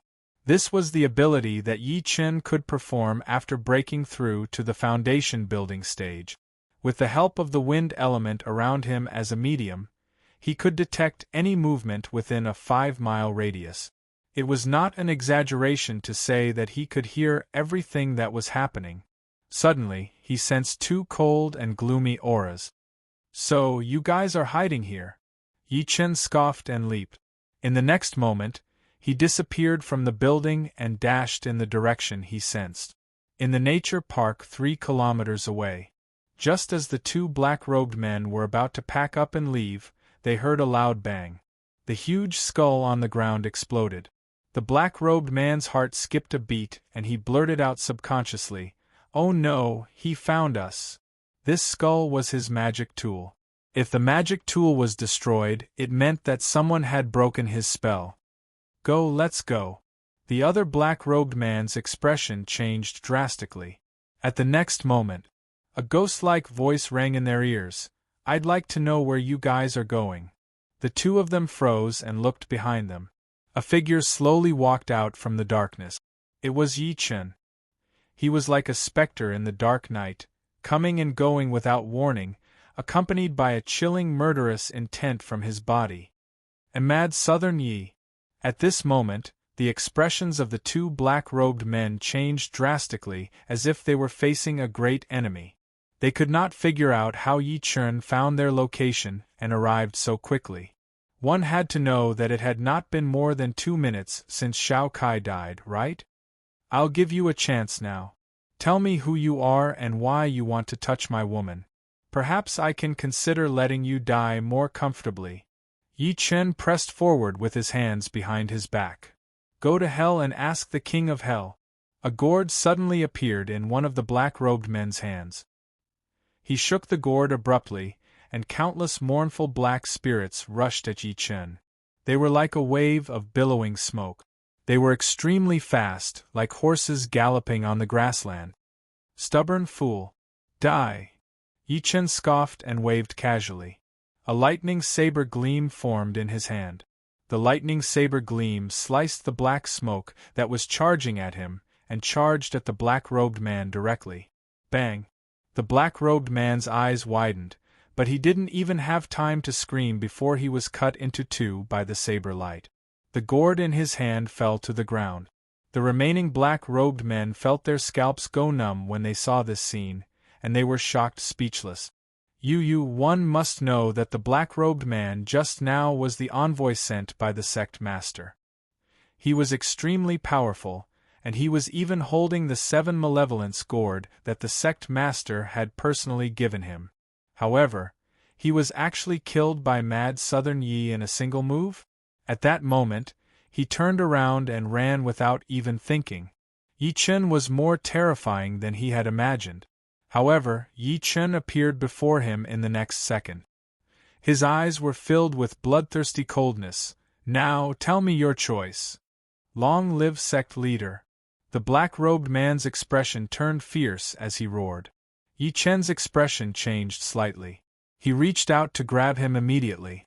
However, in the next moment, the other party's body suddenly exploded. His situation was the same as Shao Kai's earlier.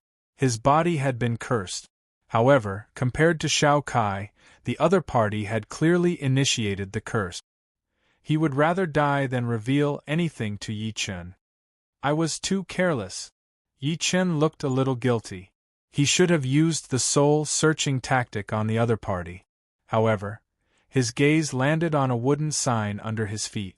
He picked it up and found that the wooden sign was the size of a palm. It was made of locust wood, and there were many images of malicious ghosts carved on it. The most obvious one in the middle was the word ghost. "Is this an identity wooden sign?" Yi Chen frowned slightly. Subsequently, he walked to the black-robed man's corpse that he had cut into 2 earlier and found another wooden sign. The 2 pieces were almost identical. The only difference was that they were different in color. One was black iron while the other was bronze. He picked up the gourd and realized that it was quite heavy. It weighed at least 10 kilograms, and it was filled with countless ghosts and vile energy. Looks like this is an organization. However, who is the sect leader that they mentioned?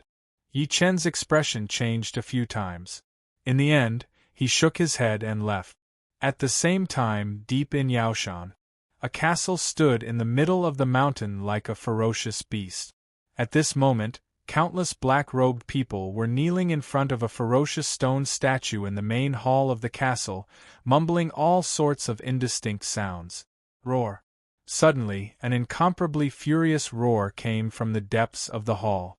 This voice shook many people to death on the spot. Then, souls floated out from the corpses, and these souls were all devoured by the giant woodstone statue. Countless people were shocked, and they knelt in even more fear. The sect leader was furious. A man with a ghost mask on his face walked out. He looked up at an old man standing at the side of the hall and said, "Elder Black, the sect leader invites you in." The old man was dressed in white, but he wore a black mask on his face. He looked indescribably terrifying. He nodded and followed the old man into a stone room. There was a black silhouette sitting on top of the stone room. As the screen blocked the silhouette, he could not see the silhouette clearly. However, as soon as the old man in white entered, he felt like he had been targeted by a venomous snake. He could not help but lower his head and bow. "Greetings, sect leader. The person I sent is dead. Elder Black, go to Tianan personally and bring me Mad Southern Yes Woman," the black shadow behind the screen said. The black shadow behind the screen spoke. His voice was very low, like the bellows of a dying man. The old man in white frowned and said, "Sect leader, Mad Southern Yi just killed Shin Tianan. Rumor has it that he knows divinity. This person is not to be trifled with. Why should our ghost which cult form a feud with him for the heavenly palace? I know better than you that Guan Shangyue wants to use me." The black shadow smiled arrogantly as if he was disdainful. "The ghost ship is about to appear. Go. Mad Southern Yes Woman is very important to me. I must capture her at all costs." At that moment, Yi Chen had already returned home. As soon as he entered, he realized that Meng Meng and Qianqian were playing with the Patriarch of Hell with their heads lowered. All the hair on the Patriarch's body stood on end. He lay on the ground and shivered, not daring to move at all. It was as if he had experienced something terrifying. Before Yi Chen could react, the Patriarch of Hell's voice sounded in his mind, "Fellow Yi, help! I've encountered a ghost."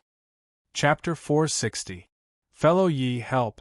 I've encountered a ghost. The Patriarch of Hell's voice was filled with fear. "What's going on?" Yi Chen glanced at him. He was curious when he saw how he was trembling. It was the first time he had seen the Patriarch like this. "Fellow Taoist Yi, where on earth did you find such a little demon? You're already a demon, but this girl is even more of a demon than you." "Io, my old ancestor's teeth," the Patriarch of Hell wailed. Subsequently, he told him everything that had happened when Yi Chen was not around. It turned out that Qianqian wanted to touch the Patriarch, but the Patriarch did not let her. He even bared his teeth at her. Qianqian only said, "Puppy, you can't bite people, or your teeth will fall out." That was what a child said to protect herself. In the end, the Patriarch's teeth really fell out. One had to know that his teeth were comparable to low-grade spirit weapons. They were extremely hard. Even if he bit a steel bar, it would be crisp. He could not hurt his teeth at all. However, his teeth fell out because of Qianqian's words. After that, the Patriarch of Hell thought that Qianqian was an expert who had plotted against him. In his anger, he used a trace of power to attack Qianqian. However, before the Patriarch could touch Qianqian, he went berserk. After the Patriarch recovered with great difficulty, he was scared to death on the spot. His ability was only slightly weaker than Yi Chen's. There were not many people in China who could pose a threat to him. However, he was defeated by a little girl again and again. from beginning to end. The little girl had a timid look on her face. Yi Chen could not help but look at Qianqian next to him after hearing that. There was a hint of seriousness in his eyes. Big brother, I'm sorry. I didn't do it on purpose. Qianqian was afraid of being scolded, so she lowered her head timidly. Tears flickered in her eyes, and she looked very pitiful. Qianqian, give me your hand. Let me take a look at you again. Yi Chen smiled warmly. He held her little hand and checked it again. However, from beginning to end, he still could not sense any cultivation base from Qianqian. He was sure that Qianqian was just an ordinary person. However, how could an ordinary person hurt the patriarch? Strange. He frowned. Could it be a spell? That's not right. Curses can only be used with cultivation. Alright, it's fine now. It's getting late. Go to bed with Meng Meng. Yi Chen let go of her and caressed her pitiful little face. Big brother, rest early. Qianqian nodded obediently and followed Meng Meng to the bathroom to wash her hands. The moment she turned around, Yi Chen used his fingers as a saber and slashed at her back. Boom! At that moment, Yi Chen felt the vital energy and blood in his body erupt like a volcano. The spiritual energy was destroying his dantian in a frenzy.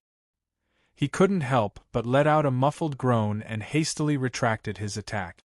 He quickly suppressed the rampaging blood, qi, and spiritual energy in his body.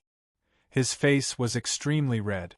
When he looked again, he saw that Qianqian had walked into the bathroom under Meng Meng's lead. She did not notice his little movements at all, and there was no fluctuation of cultivation in her body. He couldn't help but glance at Patriarch Nether, and an extremely tempestuous storm arose in his heart. He almost went berserk just now. Fellow Yi, I didn't lie to you, did I? The Patriarch Nether saw everything that happened earlier and became even more terrified. This little girl is too strange. I suggest we send her away as soon as possible. With her at home, I won't be able to sleep or eat in peace. That's not right. Yi Chen suddenly shook his head. What's wrong? The Patriarch Nether was confused. Yi Chen lifted his head to look at him with a serious expression. Did you notice that this only happens when we're hostile to Qianqian? I think so. The Patriarch Nether nodded thoughtfully. The first time was because Qianqian wanted to touch him, so he wanted to bite her. That was why his teeth fell out. The second time was exactly the same as Yi Chen's earlier situation. It was also because he was hostile to Qianqian. Subsequently, he looked in the direction of the bathroom with a suspicious expression. Fellow Yi, what do you think this little girl is? Human? Ghost? Demon? Demon? Or immortal? She's human, Yi Chen said with certainty. It was because Qianqian would also be hungry and need to eat. In the 3 realms and 6 paths, only humans could not abstain from eating. Moreover, if she was not human, it was impossible for Yi Chen not to notice. Recruited. He suddenly recalled the time when he and Su Yuhan met Qianqian on the street during the day. At that time, Qianqian was begging with a young man and was kicked by the young man. After that, the young man was run over by a car and killed on the spot. Could he be? Yi Chen narrowed his eyes and called Lin Tai immediately. Investigate someone for me. To be precise, it's a little girl. Investigate her past, including her identity. After hanging up the phone, he walked to the bathroom and saw the 2 little girls washing their faces. He could not help but smile and say, "Come, let me take a photo of you two." "Daddy, I'm washing my face." Meng Meng rolled her eyes at him. Click. Yi Chen quickly took a photo and sent it to Lin Tai.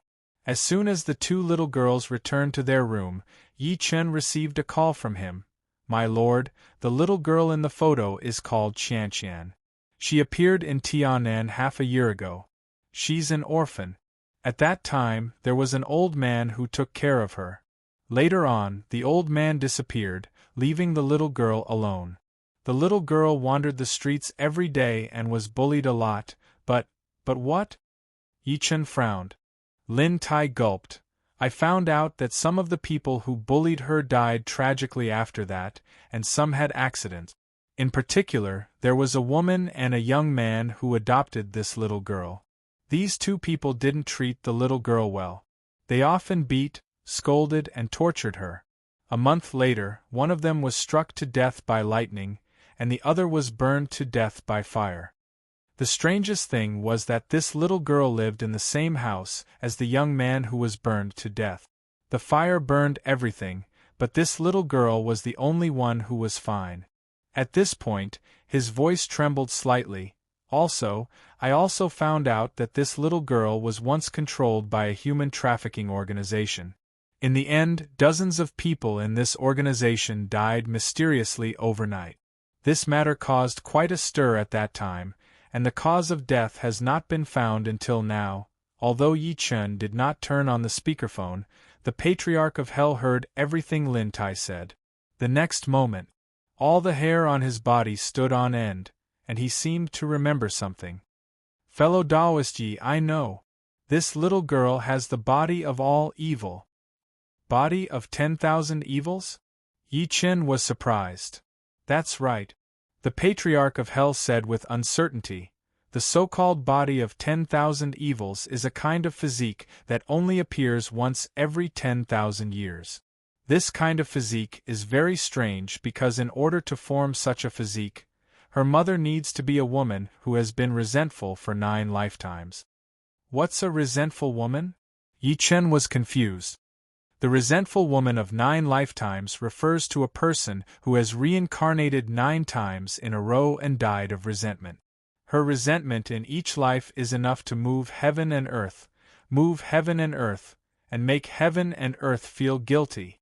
If someone becomes hostile to her or wants to target her, they will be plagued by negative karma and be unlucky. At this point, the Patriarch of Hell took a deep breath in and said, even if you have bad thoughts about her, you will be unlucky before you can carry them out. Yi Chen was speechless.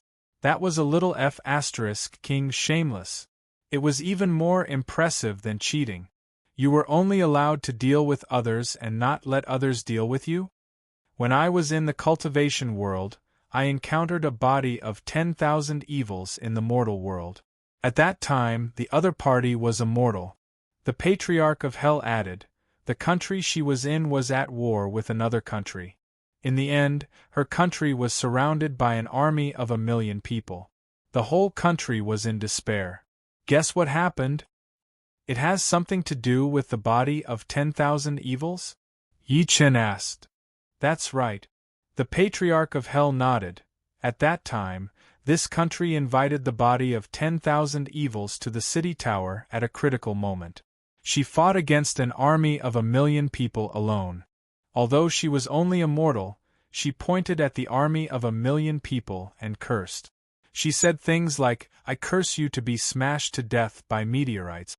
Then, countless meteorites fell from the sky, and the army of 1 million people was smashed to death by the meteorites. She killed an army of 1 million people alone, and her country was saved from the crisis. Yi Chen took a deep breath in. Yi Chen inhaled sharply and could not help but ask, what happened to the body of all evil? P.S. Chapter 3. Today's update is over. Thank you for your support. Please give me some tickets. Chapter 461. What happened to the body of 10,000 evil? Yi Chen was shocked. If the body of 10,000 evil was really as strange as the Patriarch of Hell said, then this physique was too terrifying. A mere mortal could destroy an army of 1 million. If this mortal were to embark on the path of cultivation, who would be her match? Even if their cultivation base was really weak, what did cultivation mean to her? Any cultivator who wanted to deal with her would die from chi deviation. Dead. Faced with his question, the Patriarch of Hell shook his head slightly and said, after the body of 10,000 evil destroyed the army of 1 million, it aroused the fear of the cultivation world. At that time, many powerhouses planned to attack her, but she died herself. Dead? Yi Chen frowned slightly. That's right, she died. The Patriarch of Hell nodded and said, such a heaven-defying person will definitely not exist in this world for long. She is not tolerated by the heavenly Tao. Even if the world feels guilty because of her, there is a limit. Therefore, after destroying the army of 1,000,000, she died on the spot. Yi Chen secretly nodded.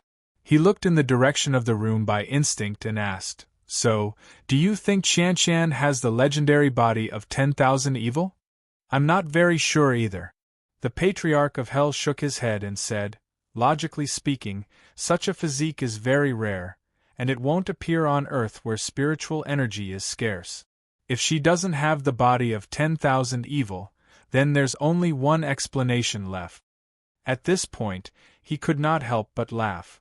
Unless she's the illegitimate child of the heavenly Tao and is blessed by the heavens, even the heavens are helping her unknowingly. Forget it, don't provoke her for now. I'll send her away when we find her family. Yi Chen shook his head lightly. After all, Qianqian had just arrived home. If he were to send her away in the blink of an eye, Su Yuhan and her parents would probably be unwilling. Moreover, Qianqian's situation was very clear. As long as she did not have any hostility towards her, she would be fine. "I have something to do. Don't wait for me." With a chuckle, Patriarch Yellow Spring turned into a black shadow and drifted out of the window through the gap. As for what he was going to do, it was obvious. Yi Chen shook his head and walked into the room. Deep into the night, in a secluded alley in the West District of Forest City, a black puppy took advantage of the darkness to appear in front of a family's door. The black puppy's body shook and a mist immediately spread out from its body. After the fog dispersed, a wretched-looking young man in black clothes with 3 strands of beard on his mouth appeared. The young man coughed and knocked on the door of a house. Creak! The wooden door was opened, and a fierce-looking youth peeked out from inside. The youth was about 15 or 16 years old.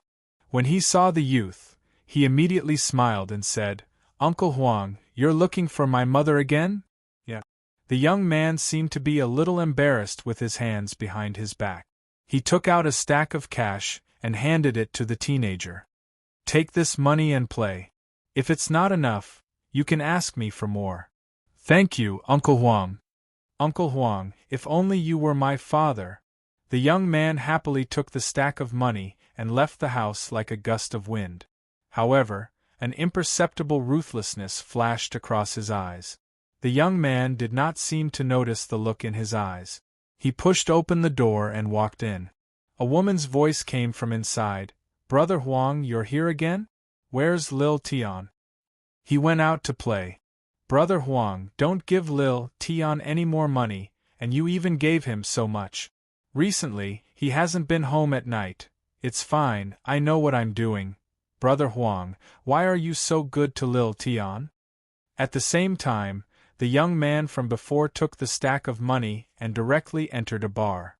Immediately, a young man dressed like a student walked over. "Zhao Xiaotian, why are you only here now? Didn't I just get the money? Let's go, I think they're waiting anxiously." The young man took out the stack of money as if he was showing off, put his arm around the other party's shoulder, and walked into the bar. Not long after, they sat in a private room. At that moment there were already 3 or 4 young men and women sitting in the private room, and there was a lot of tea and red wine on the table. "Everyone, I, Zhao Xiaotian, will treat you today. Don't stand on ceremony." The young man waved the stack of money in his hand again, and called over a waiter, "Get a few princesses for my brothers. I want beautiful ones." The waiter received a tip of a few hundred yuan and happily arranged for a few princesses to come in. He did not care that these people were underage. After a quarter of an hour, Zhao Xiaotian hugged a woman who was 10 years older than him and lit a cigar. He was very proud of himself. "Zhao Xiaotian, did you win the lottery recently? Otherwise, where did you get so much money?" A young man with a nose ring was puzzled. Another young man with dyed yellow hair said, "That's right, Zhao Xiaotian. I remember that after your father died, your mother was the only one who earned money in the family. And she seems to be a waiter in a nightclub, right? Her monthly salary isn't much." Don't mention that B**tch to me. The young man was a little unhappy when he heard this. He slammed his glass on the table and said with a ferocious expression that B*tch recently hooked up with a rich man. This money was given to me by that rich man. Everyone was surprised when they heard that. The young man seemed to have thought of something and turned to look at the young man with the nose ring. Wang Lei, I remember you saying that you know Brother Leopard's men, right? Yes, I do. Wang Lei's expression was a little unnatural. In fact, he was just bragging. Brother Leopard, Lin Tai, was very elusive in Tiannan. How could a small fry like him know him? The young man nodded and took out a stack of money and slammed it on the table. Here's 20,000 yuan. Contact the assassins under Brother Leopard and kill that adulterous couple for me. After it's done, I'll give you another 20,000 yuan. Zhao Xiaotian, that's your mother. It's not easy for her to earn money to support your studies. You want to kill her? Also, murder is against the law.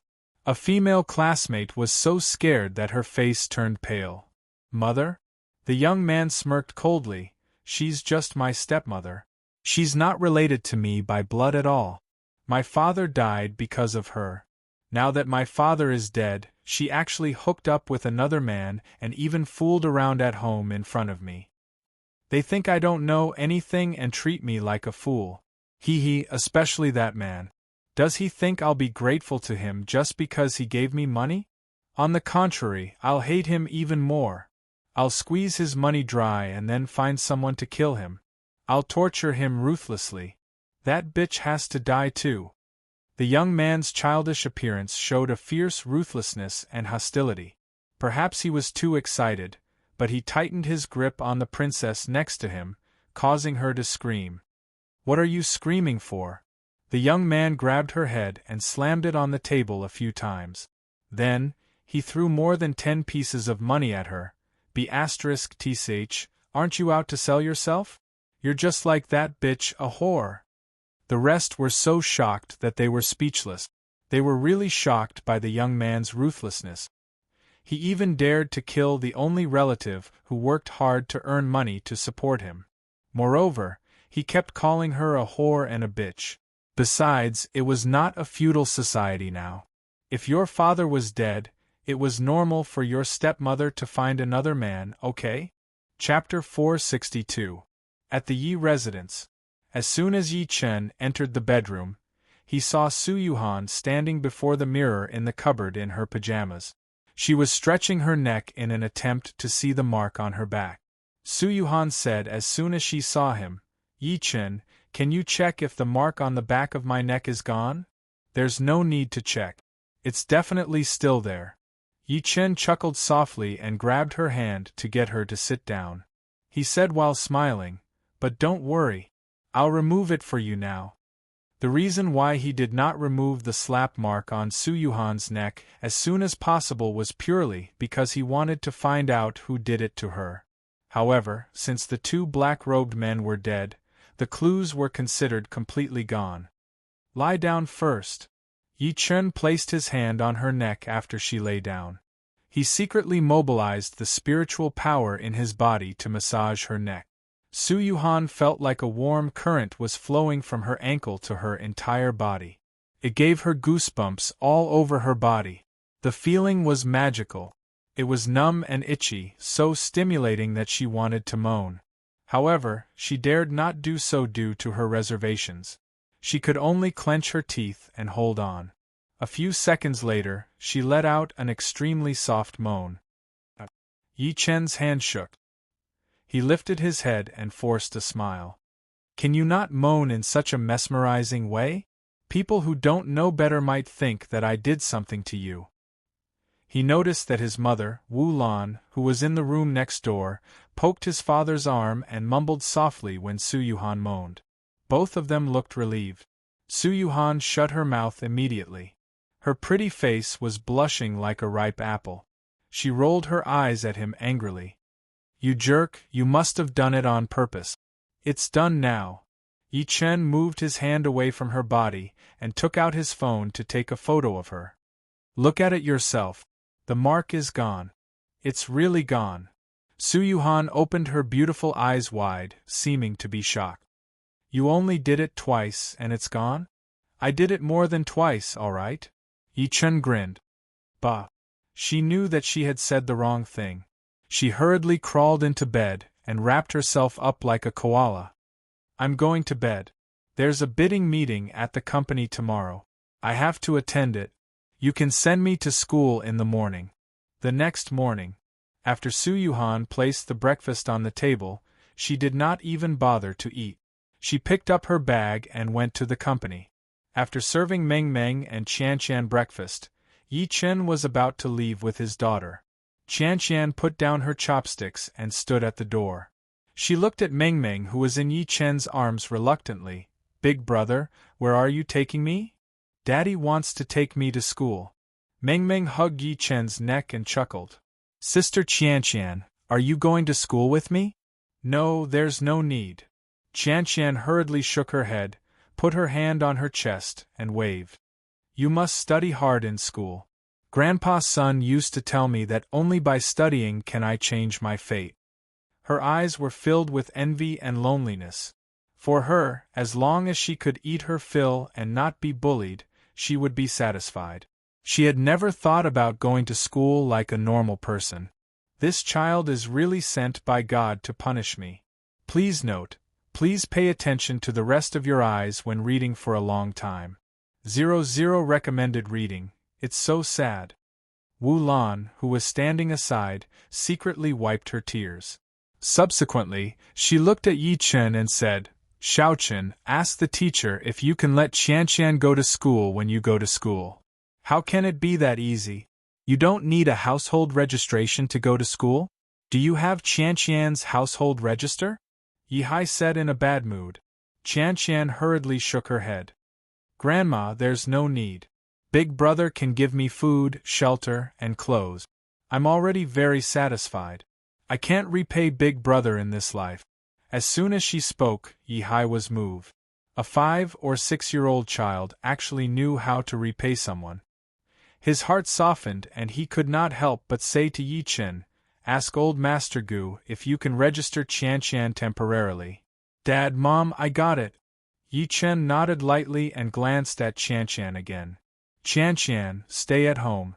I'll come back to play with you after school. I know. I'll wait for you at home obediently. I won't run around. Qian-qian nodded obediently. Goodbye, Sister Qian-qian. Yi-chen carried Meng-meng out of the house after waving at her. They got into a white BMW X3. Soo-yuhan had bought the car for him previously.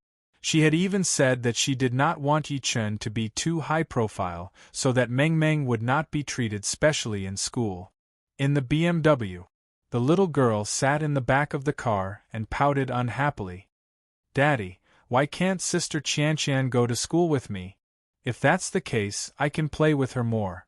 Because your sister Qian-qian doesn't have a household register. She needs a household register to go to school. Yi-chen returned to the driver's seat after fastening her seatbelt. The little girl was getting more and more confused. Then why do I have a household register but Sister Qian-qian doesn't? Because I gave birth to you. When you were born, Grandpa and Grandma gave you a household register.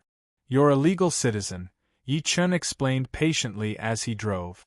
Qian-qian's situation could not be said that she did not have a household register. If she still had a family in this world, the household register would definitely be with her family. However, that was not important. Yi-chen could give her a household register with a call. Boom.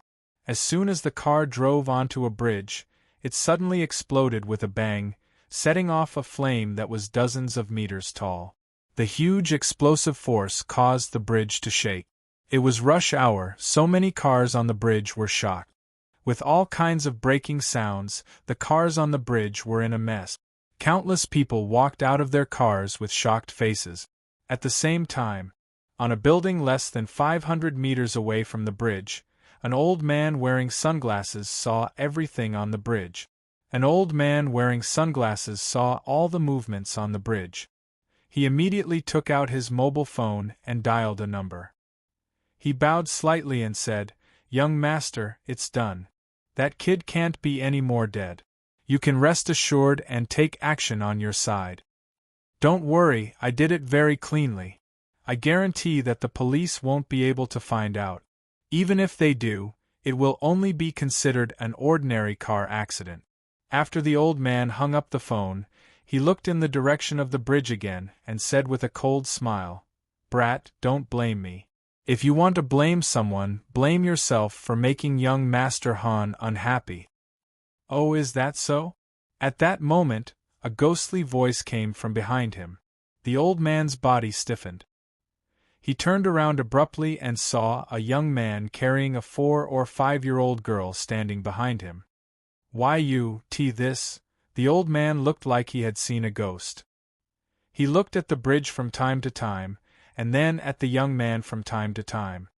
He was so shocked that he could not speak. Chapter 463.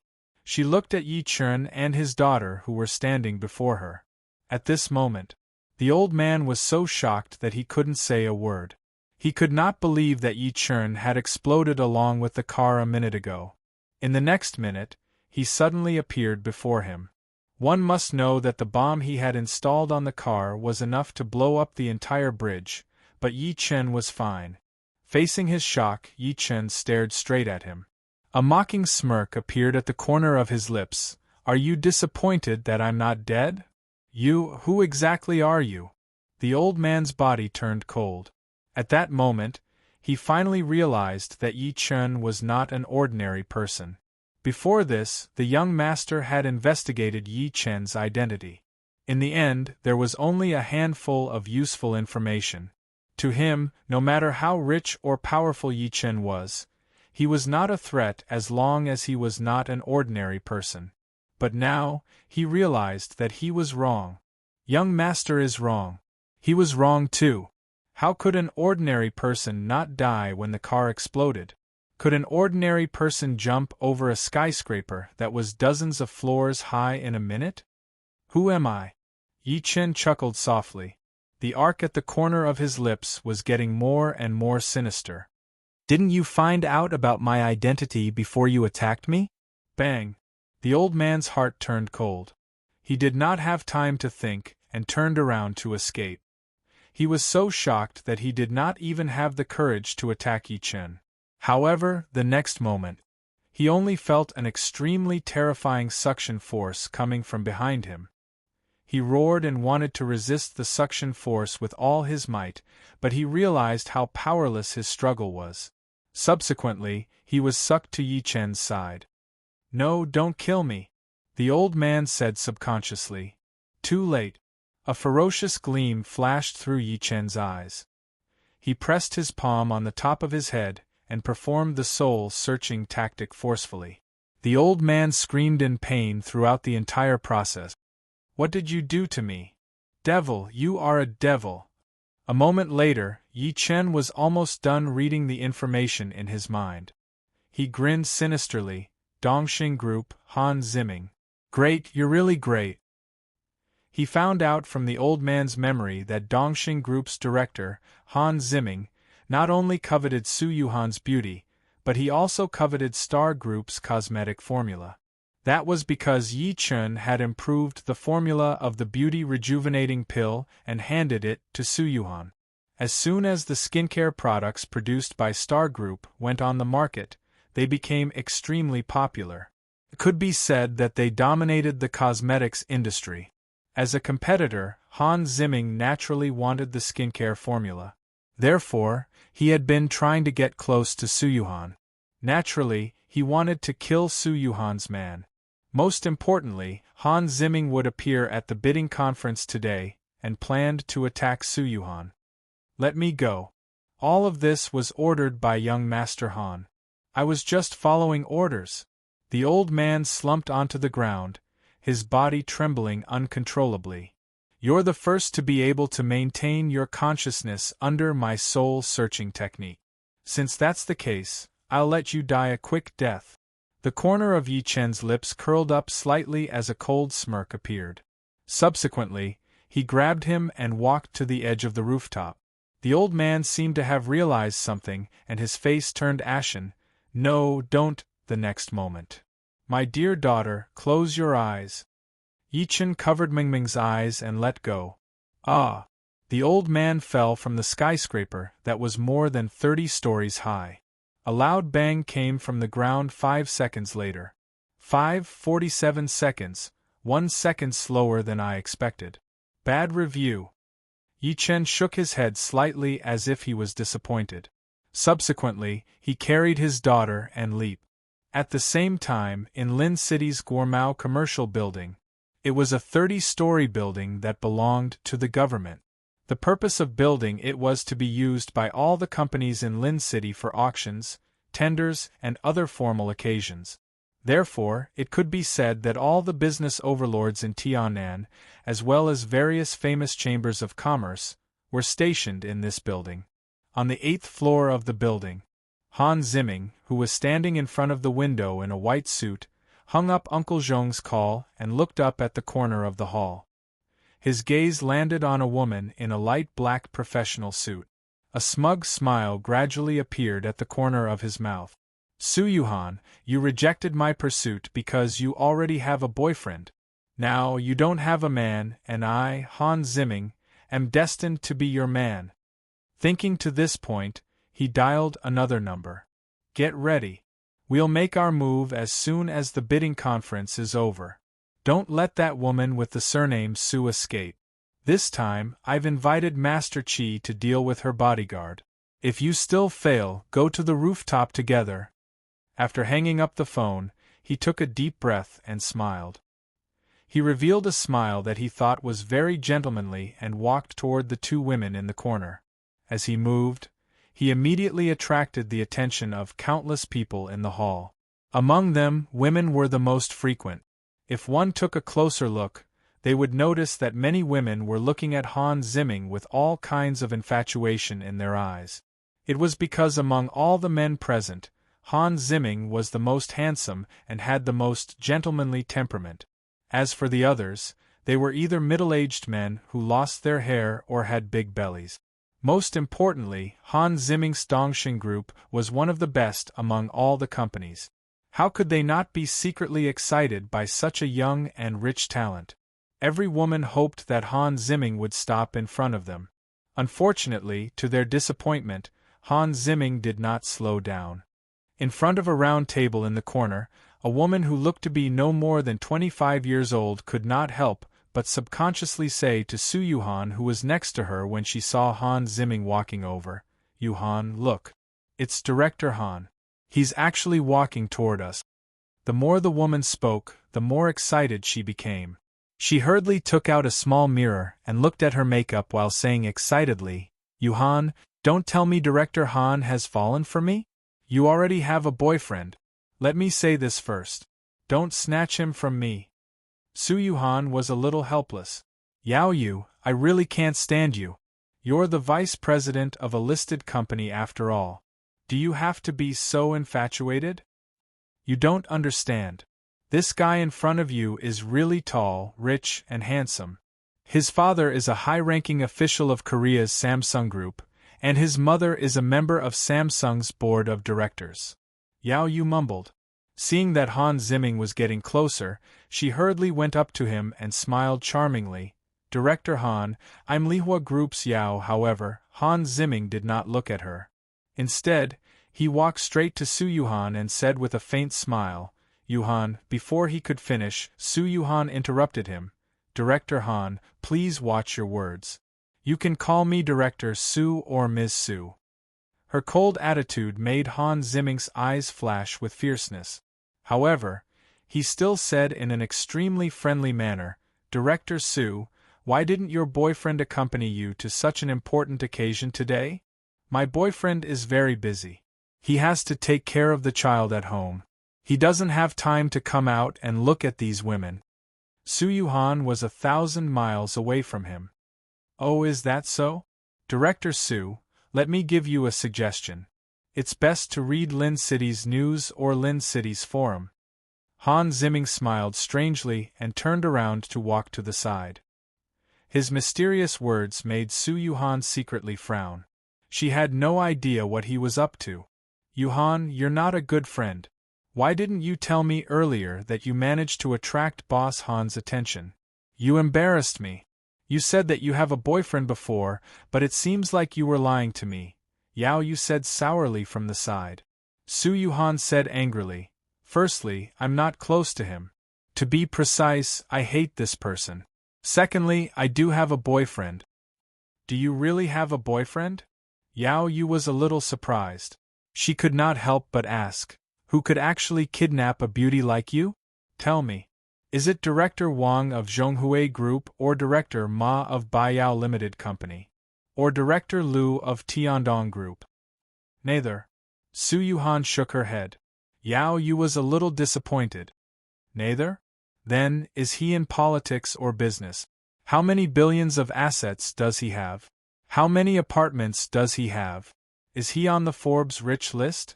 Is your brain full of these things? Su Yuhan looked helpless. Of course. Yao Yu puffed up her chest proudly. As a woman, if I don't care about these things, then what do I care about? Do you think that being a deputy general manager is very glamorous? To put it bluntly, I'm just working for someone. I'm eating my youth. If I don't find a golden job soon, I'll be miserable when I'm old. My boyfriend is a very good person. Su Yuhan revealed a blissful smile at the corner of her lips. He's very gentle sometimes and knows how to make me happy. Sometimes, he's very overbearing and cold. He kills people easily. She stopped talking immediately as she spoke to this point. She seemed to realize that there was something wrong with what she said. Kills people easily? Yao Yu exclaimed. Is your boyfriend in the underworld? Yuhan, I'm not criticizing you, but a man like him is unreliable. I'm advising you to dump him as soon as possible. Anyone here is 100 times better than him. At that moment, Su Yuhan's phone rang. She picked it up and walked to the window. After saying a few words, she returned to Yao Yu happily and said while smiling, My boyfriend is here. Chapter 464.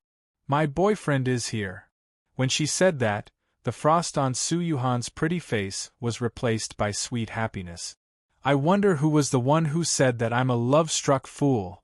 Yao Yu, who was at the side, clicked her tongue in wonder. There was a strong sense of curiosity in her heart. She also wanted to know what kind of man could capture Su Yuhan's heart. Han Ziming, who was far away, saw the bright smile on Su Yuhan's face. He could not help but reveal a cold smirk at the corner of his lips. Smile. I'd like to see if you can still smile when you hear about your man's death later. In the next moment, a skinny figure appeared at the entrance of the hall. Su Yuhan's pretty face lit up when she saw him. She went up to him immediately, looking very surprised. How did you get here so fast? When Yi Chun called her, he was still in kindergarten. In less than a few minutes, Yi Chun had traveled more than 10 kilometers to get here. I was afraid that you'd get anxious waiting. Yi Chun smiled lightly. At the same time, as Yi Chun appeared, everyone in the hall looked at him, especially the men. After all, it was their first time seeing Su Yuhan being so intimate with the opposite sex. Is he Yuhan's boyfriend? Yao Yu stood at the side and looked at Yi Chen from head to toe. After seeing that Yi Chen was unattractive and dressed plainly, she could not help but frown. She was disappointed. I thought he'd be handsome or rich. In the end, he's just a poor loser. Yao Yu had seen many men like this. Most of them relied on their mouth to make girls happy, but in reality they were useless. Thinking to this point, she could not help but look at Han Ziming in the distance by instinct and secretly shook her head. Compared to Director Han, Su Yuhan's boyfriend was far inferior. There was no comparison at all. She did not notice the shock in Han Ziming's eyes at all. How is this possible? The moment Yi Chen appeared, Han Ziming's expression changed instantly. He looked like he had seen a ghost and was in disbelief. Uncle Zhong had just called to say that Yi Chen was dead. Since he's dead. If so, why would he appear here in one piece? He immediately took out his phone and called Uncle Zhong. However, the phone kept saying that the user's phone was turned off. Uncle Zhong was in trouble. The thought flashed through his mind. He looked at Yi Chen maliciously after he calmed down. Good lad. I've underestimated you. But do you think you'll be fine like this? You came at the right time today. Once the bidding conference ends, you won't be able to escape death. He took the initiative to walk to Yi Chen and Su Yuhan after taking a deep breath in. He asked while smiling, Yuhan, who's this? That gentle tone. Those who didn't know would think that they were a couple. President Han, how many times do I have to tell you? I'm not close to you. Please call me Director Su. Also, this is my boyfriend, Yi Chen. He'll get the wrong idea if you call him that. That's right. Su Yuhan's face turned grim. She hugged Yi Chen's arm in front of everyone after saying that. She rested her head on Yi Chen's shoulder as an extremely sweet smile appeared on her face. What? Everyone present couldn't help but burst into an uproar when they saw this. Is this kid really President Su's boyfriend? Everyone's eyes were filled with disbelief. Han Ziming's expression was also a little ugly, but he still smiled and extended his hand to Yi Chen. He said as if he was showing off, Hello, Brother Yi. I'm Han Ziming, the chairman of the Dongxing Group. I'm sorry, but I never shake hands with trash. Yi Chen dusted the corner of his clothes as if he did not see Han Ziming's outstretched hand. Boom. His words were like a heavy bomb that exploded in everyone's minds, causing them to explode without end, and then their minds went blank. He actually rejected President Han's good intentions. One had to know that Han Ziming was the chairman of the Dongxing Group, and the Dongxing Group's market value exceeded 200 billion. There was even the shadow of Korea's Samsung Group behind it. It could be said that Han Ziming had the highest status among all the big shots present. Even the mayor of Lin City had to be polite to him. Han Ziming's expression immediately darkened. Yi Chen glanced at him and smiled apologetically. I'm sorry. I shouldn't have called you trash because in my eyes, you're even worse than trash. Bastard. Han Ziming was furious. At this moment, no matter how shrewd he was, he still felt a lot of anger. He had the urge to kill Yi Chen. However, when he thought about how the bidder for today's bidding was the Tang family of Hong Kong, he could only suppress the anger in his heart. However, his killing intent toward Yi Chen grew stronger and stronger. Yuhan, isn't your boyfriend too arrogant? Yao Yu could not hold it in anymore. In her opinion, Yi Chen was simply courting death for daring to humiliate Han Ziming with his status. Moreover, between Yi Chen and Han Ziming, she would naturally stand on Han Ziming's side. My boyfriend has always been this arrogant, Su Yuhan said coldly. Yao Yu was almost angered to death when she heard that. Yuhan, it's not that I want to criticize you, but what's so good about this guy? Why do you like him, and even dare to offend President Han for him? That's my business. You don't have to worry about it. Su Yuhan was also angry at this time, and she returned to her previous cold attitude. Han Ziming put on a fake smile and said, Chief Su, the reason you came to the bidding conference today is probably because of Miss Tang, right? Believe it or not, with me here, your star group has no chance at all. At this point, he smiled confidently again and said, I'm not afraid to tell you that I, Han Ziming, have connections all over China, even Hong Kong and Macau. Not only do I know the gambling king of Macau, but I also know the Tang family of Hong Kong, especially Miss Tang of the Tang family. As soon as he said that, everyone looked at him differently again. A middle-aged man with a big belly exclaimed, President Han, do you really know Miss Tang of Hong Kong? The Tang family of Hong Kong controlled almost half of Hong Kong's economy. Their business was spread all over the world, and they also had many industries under them. Although they were the richest people in Tiannan, they were nothing in the eyes of the Tang family of Hong Kong. That was because the Tang family of Hong Kong had been the richest Chinese for 20 years in a row. Even after the Tang family's old master donated 90% of his assets, he still firmly maintained his position as the richest.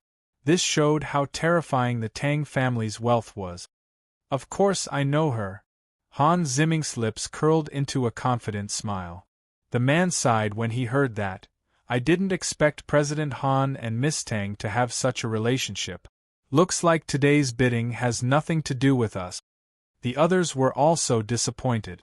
Even Su Yuhan's expression changed slightly. Han Ziming saw her expression and could not help but smile. President Su, as long as you get your boyfriend to apologize to me, I might consider talking to Miss Tang and asking them to bid for your star group. As soon as he said that, everyone was envious. Yao Yu's expression changed, and she said immediately, President Han, you can consider our Lihua group. However, Han Ziming's gaze was fixed on Su Yuhan.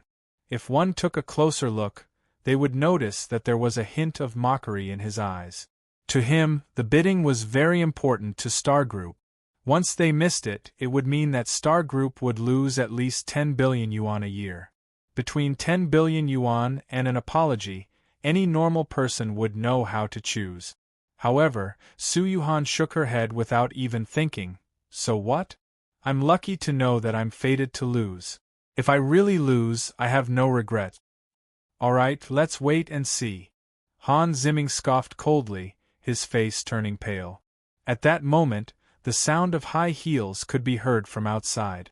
Everyone's attention was instantly drawn to it. Miss Tang is here. Chapter 465. Miss Su, I'll give you another chance. The smile on Han Ziming's face grew brighter. It's not too late to ask your boyfriend to apologize to me now. That's right, Yuhan.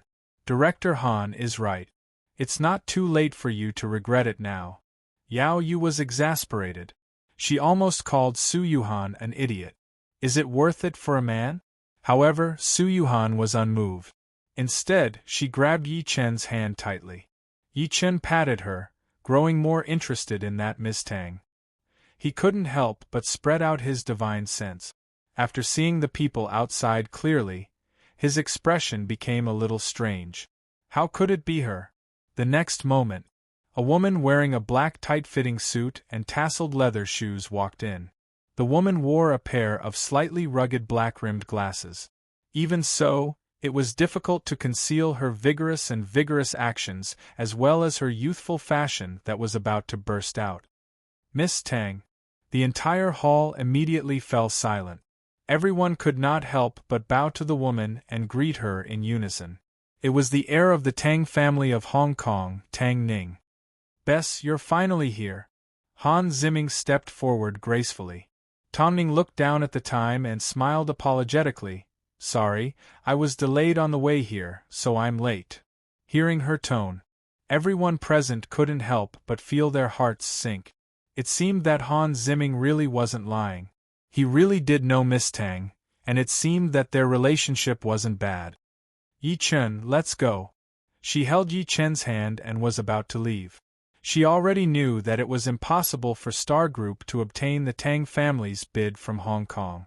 Just when Yi Chen was about to speak, Yao Yu could not help but say, Yuhan, do you believe me now? I tried to persuade you just now, but you didn't listen. It's too late to regret now. She caught Tang Ning's attention as soon as she spoke. A gleam flashed through Tang Ning's eyes when she looked at Su Yuhan. Although she was a woman, she was stunned by Su Yuhan's beauty.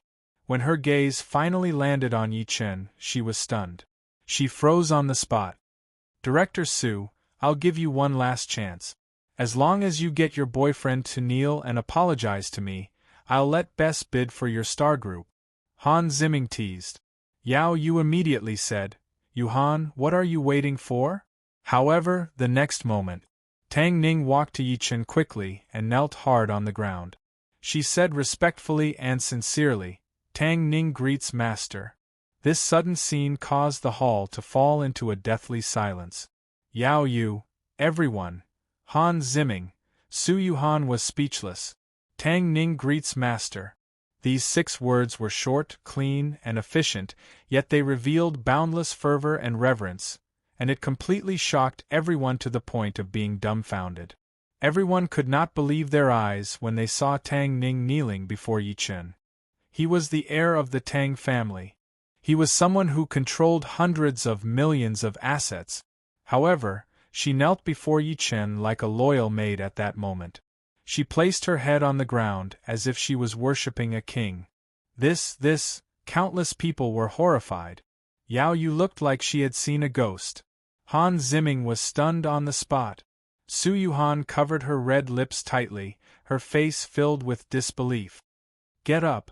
Facing everyone's reaction, Yi Chen was still as expressionless as before. He took out a cigarette and placed it in his mouth before nodding slightly. Thank you, master. Pada. After Tang Ning got up, she immediately took out a lady's lighter and bent forward to light it for Yi Chen. Then, she retreated to the side and bowed slightly without saying a word. She was like a maid in ancient times. Whoosh! Yi Chen exhaled a puff of smoke. The thick smoke lingered in the air, covering his ordinary face until it looked rather chiseled. Yao Yu, who was the closest to him, choked on the smoke.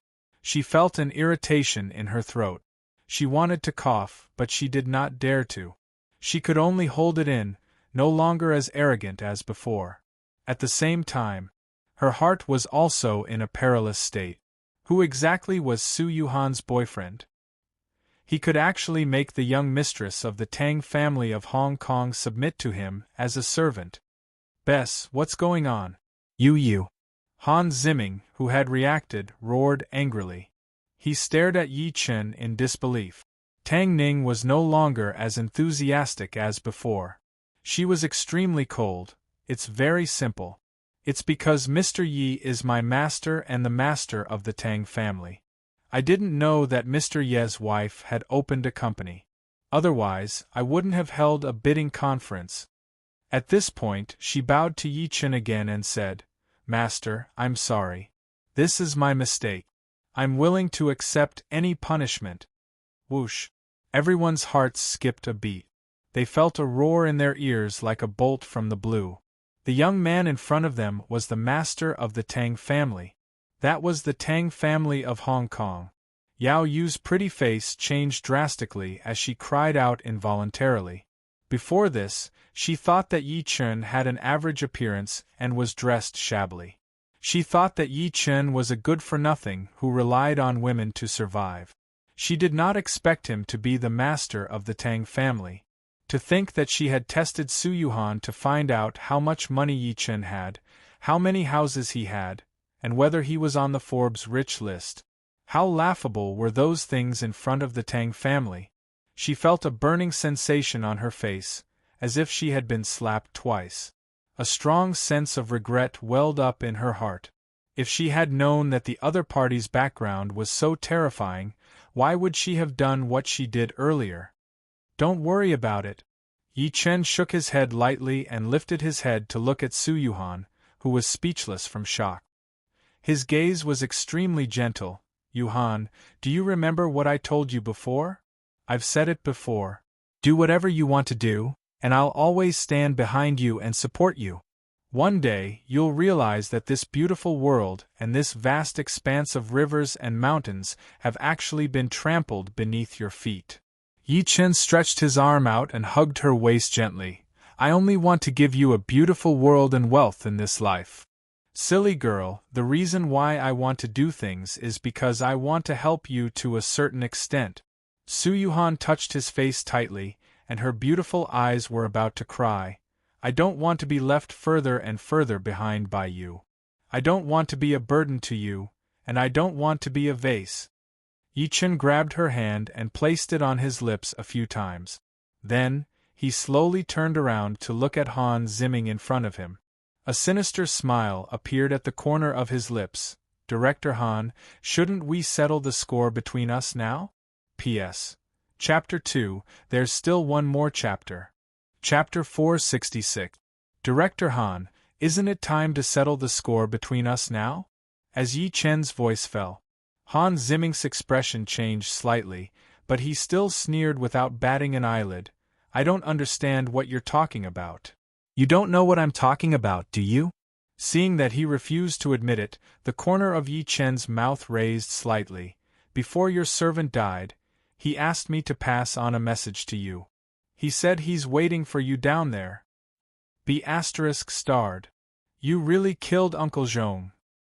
Hearing Yi Chen's words, Han Ziming's expression suddenly changed, and he could not help but blurt out subconsciously.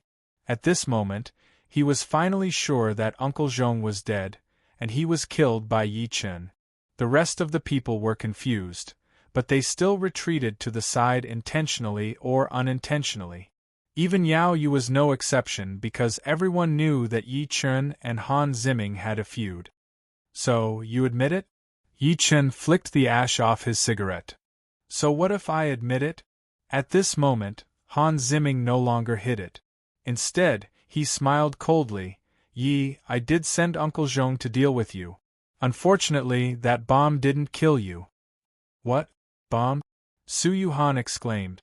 She did not know that Yi Chen's car had exploded on the way here, but she could roughly guess.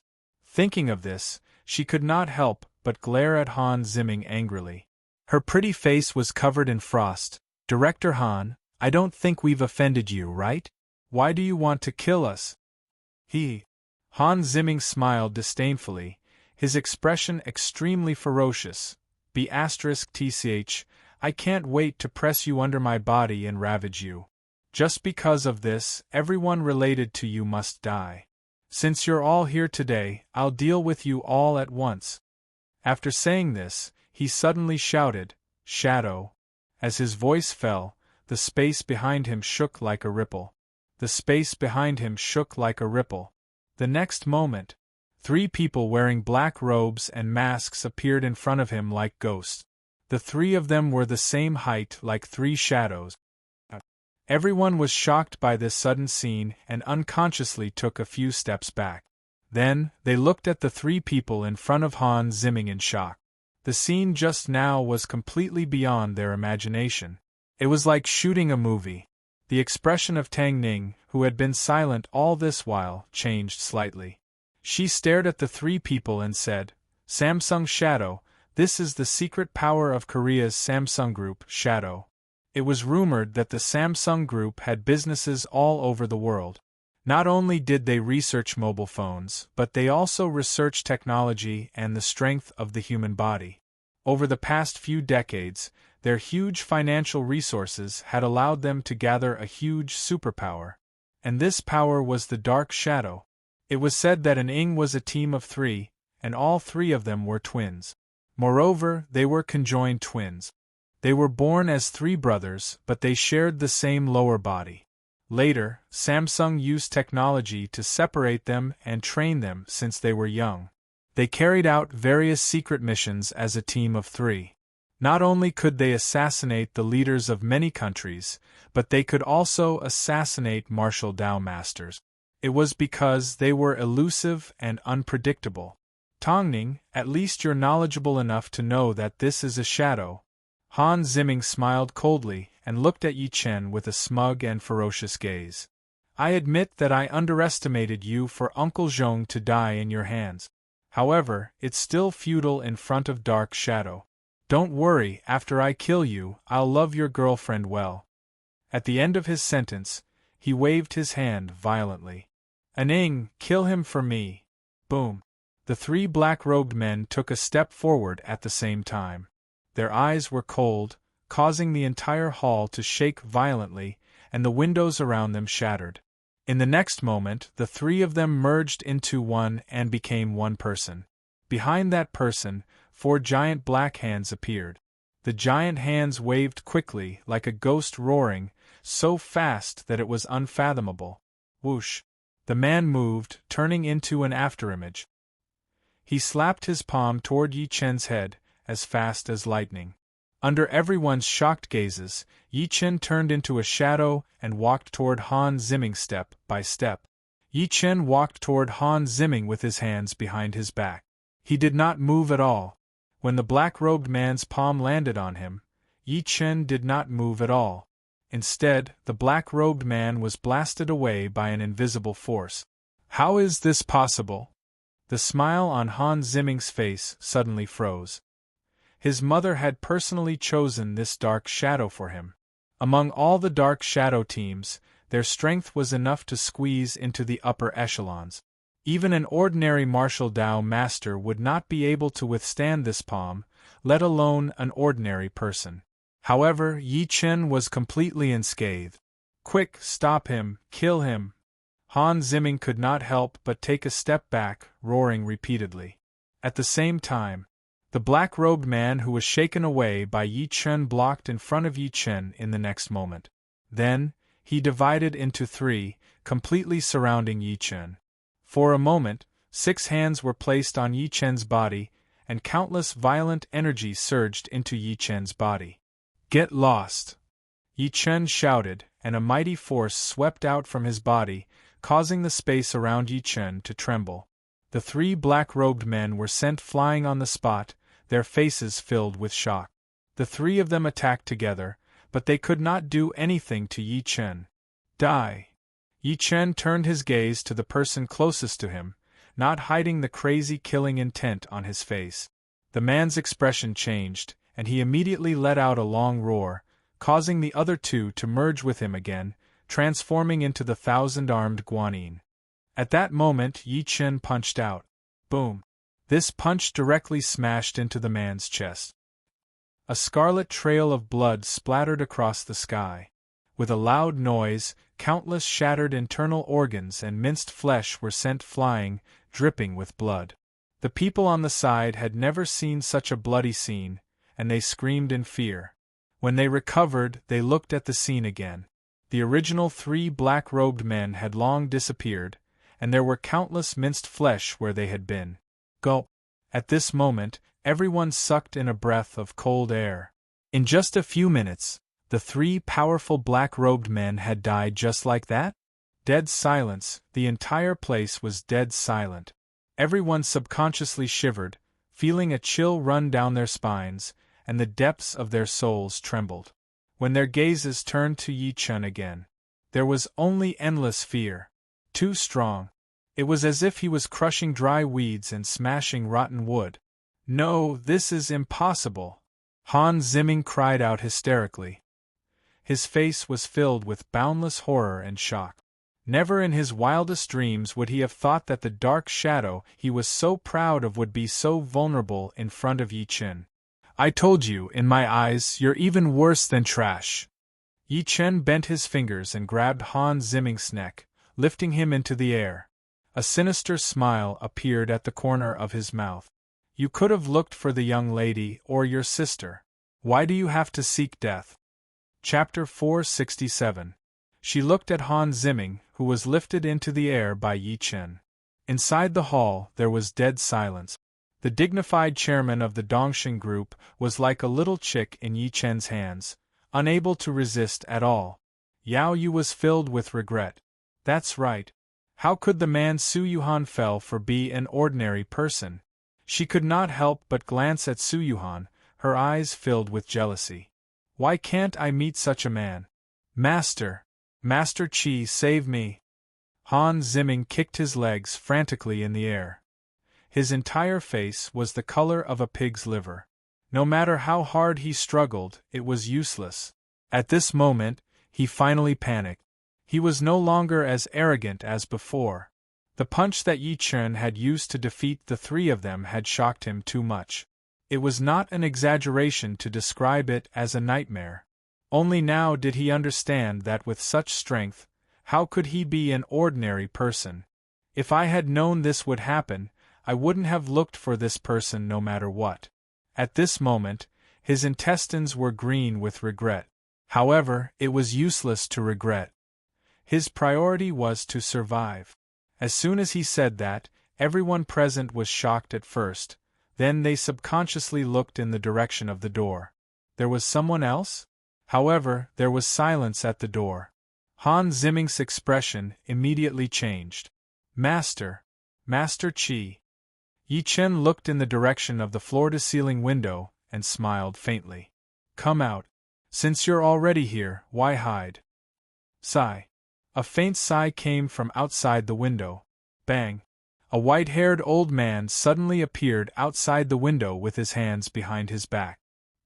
He stood in the air as if a pair of invisible hands were dragging him from below. Old immortal. Oh my God, is there such a person in this world? He won't fall. How is this possible? Everyone in the hall stared blankly at the old man outside the window. Their faces were filled with shock. The scene of the old man standing proudly in the air shocked them to the extreme, completely shattering their worldview. Even Tang Ning's expression changed. This was because she recognized that the other party was the sect leader of the Heavenly Star sect, Qi Qingfeng. This person was deeply supported by the fengshui world of Macau and Hong Kong, and his status was equivalent to Xin Tiannan's in Hong Kong. Most importantly, this person was extremely proficient in the Heavenly Star fengshui technique. With his appearance, Han Ziming, who was lifted into the air by Yi Chen, immediately revealed a look of ecstasy as if he had seen his savior. Master Qi, save me. I'm willing to pay any amount of money.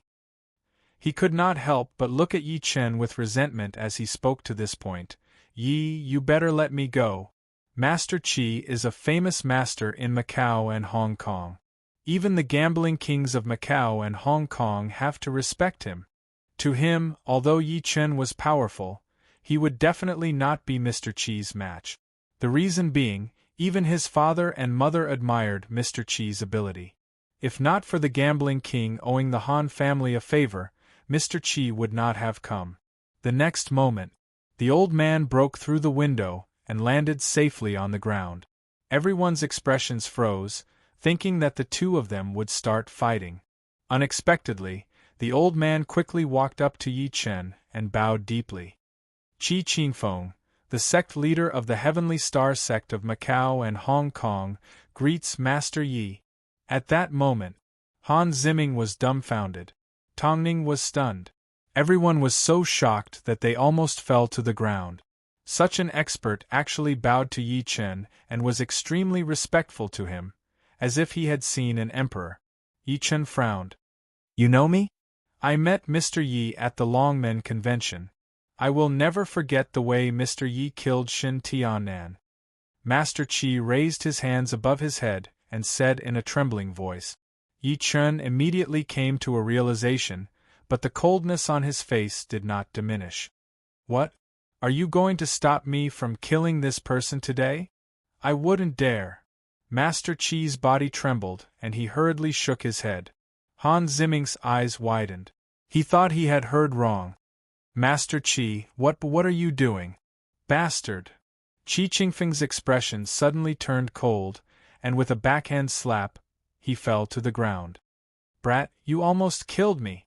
Master Qi, why? Han Ziming spat out a mouthful of blood, his face filled with disbelief. Why? It was one thing for the person he had invited to be respectful to the enemy. But he actually attacked him. Idiot! Do you know who is standing in front of you right now? Qi Qingfeng's expression was extremely gloomy. Mr. Yi is the famous Mad Southern Yi in China. He is also the undefeated Mad Southern who killed Xin Tiannan at the Longmen Convention some time ago. You actually dared to attack him. You deserve to die. As he said this, a trace of killing intent emerged in his heart. Before this, he did not know that Han Ziming was going to deal with Yi Chen. However, the moment he sensed Yi Chen with his mental power, he recognized him. Therefore, when Han Ziming called for help, he pretended to ignore him and even wanted to leave. In the end, it was Yi Chen who spoke that he braced himself and appeared. Han Ziming was stunned on the spot, as if he had heard something unbelievable. What? He's Mad Southern Yi? Mad Southern Yi. He could not be more familiar with these three words. However, he did not expect Yi Chen to be Mad Southern Yi. After all, there were more than 10,000 people with the surname Yi in the entire Tiannan. Thinking of this, he could not help but kowtow to Yi Chen. Master Yi, spare my life. You can't kill me. Is that so? A hint of mockery appeared at the corner of Yi Chen's mouth. I really want to know why I can't kill you. My father is the vice president of Samsung Group, and my mother is a member of the board of directors of Samsung Group. If you dare to kill me, they won't let you off. Han Zimming suppressed the fear in his heart. As his voice fell, the entire hall was in an uproar. Samsung Group, that was in existence with a market value of trillions. Unexpectedly, Han Zimming really had a relationship with Samsung Group, and it was not a shallow one. It would not be an exaggeration to describe him as a candidate for the future leader of Samsung Group. Master Yi, he's right. Samsung Group's capital is too strong. The most terrifying thing is that Samsung Group has the backing of the Korean military. Chi Ching-fong took a deep breath and said, Yes, you can't kill me. Han Zimming felt as if he had grabbed onto a life-saving straw. I can't kill you? Yi Chen chuckled, but there was indifference in the depths of his eyes. So what if it's Samsung Group? If they dare to bully me, I'll just destroy them. As his last word fell, the expression on Han Zimming's face immediately froze. He did not move at all, as if he had been immobilized. Director Han, are you all right? Yao Yu subconsciously walked over to see what was going on. Who knew that the moment her hand touched Han Zimming's body, Han Zimming would immediately fall to the ground, his body cold. She placed her hand in front of Han Zimming's nose and immediately shivered. Dead? This is the Tao of nature. Chi Chingfeng's heart was beating wildly. With his eyesight, how could he not see that Yi Chen had not attacked Han Zimming just now? However, Han Zimming had died. This was called killing someone without a trace. Even a spell master like him could not achieve such a feat. Only the legendary Tao of nature could achieve such a feat. Life and death with a single thought. Flowers bloom with a single thought. His respect for Yi Chen grew even more intense. The people around him sucked in a breath of cold air. The dignified chairman of the Dongxing Group, Han Zimming, was dead. Even though they did not know how Han Zimming had died, everyone could not help but look at Yi Chen. When they saw the indifference on Yi Chen's face, they hurriedly lowered their heads, not daring to take another look. They must not offend this person. Han Zimming was the outcome. Not only could they not offend him, instead, they had to keep their mouths shut about what happened today. At this moment, Han Zimming's phone suddenly rang. Yi Chen walked over and picked it up. An extremely deep voice immediately came from the other side. Zimming, how's that matter? He's already dead. If you really want to know, you might as well go to hell and ask. Yi Chen's eyes flickered. What? Dead? Who are you? The person on the phone finally realized that something was wrong. The person who killed him. Bang! The phone in Yi Chen's hand exploded. With his hands behind his back, his eyes were filled with endless indifference. His powerful aura oppressed everyone to the point of suffocation. How dare they touch his family? The only outcome was death. There were no exceptions. The entire audience was silent. No one raised their heads. The 6 previously blocked chapters have been released. The order of the chapters will be rearranged. The last chapter that everyone saw yesterday was chapter 460. Today, it has become chapter 466. Those who have previously subscribed will not be deducted. Thank you for your understanding. End of this chapter. Chapter 468. Following Han Zimming's death. Almost at the moment Yi Chen hung up the phone. In a private villa in Seoul, Korea, a man in a purple nightgown stood in front of the window, holding the phone in his hand without moving. It was as if he had been petrified. On the bed beside him was a naked woman. The woman's appearance was extremely enchanting, and her figure was curvaceous. If there were any citizens of Korea present, they would definitely be shocked to discover that the woman was the popular celebrity, Li Feishuan. The man was the vice president of the Samsung Group, Han Dongxing. The woman got off the bed naked and hugged Han Dongxing from behind. She said with a seductive expression, Dongxing, what's wrong? Your call made me bathe for half an hour. It's so uncomfortable. Get lost. Han Dongxing suddenly smashed the phone in his hand onto the ground. The woman looked at him in surprise, as if she did not expect him to suddenly be so angry. Dongxing, you? Get out! Han Dongxing's eyes were bloodshot. He roared a few more times, and his body was filled with extreme killing intent. The woman shivered and hurriedly put on her clothes before leaving. Phew, phew, phew, rapid breathing could be heard in the room. After a while, Han Dongxing walked to the side, picked up the landline, and made a call. Uncle Long, please come over. There's something urgent. More than 10 minutes later, an old man in a tang suit walked in. Han Dongxing's back was facing him, and he said in a deep voice, Uncle Long, my son Ziming died in China. As soon as this was said, the old man's body trembled. He subconsciously asked, Do Madam and old master know about this? I didn't dare to let them know for the time being. Han Dongxing suddenly turned around and looked at him. His eyes were bloodshot. Uncle Long, how many years have you been with me? The world envied him, Han Dongxing, for being an executive of the Samsung Group. He had the book of life and death in his hands, but they did not know that he was actually a live-in son-in-law. A live-in son-in-law who had married into the Park family. The couple had never been on good terms, and his father-in-law disdained him. However, Han Ziming's treatment was different from his. Not only was he doted on by his wife, but his father-in-law also had high hopes for him. Once the two of them found out that Han Ziming was dead, one could imagine what would happen to him. Master, ever since I was saved by you, this old man has been with you for 30 years. The old man had a nostalgic look on his face. Yeah, it's been 30 years.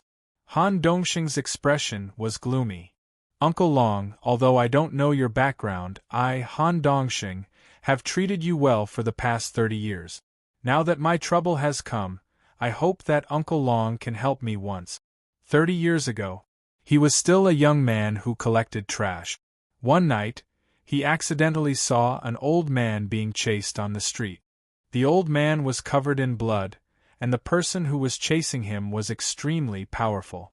At the critical moment, the old man hid in his Phillips car.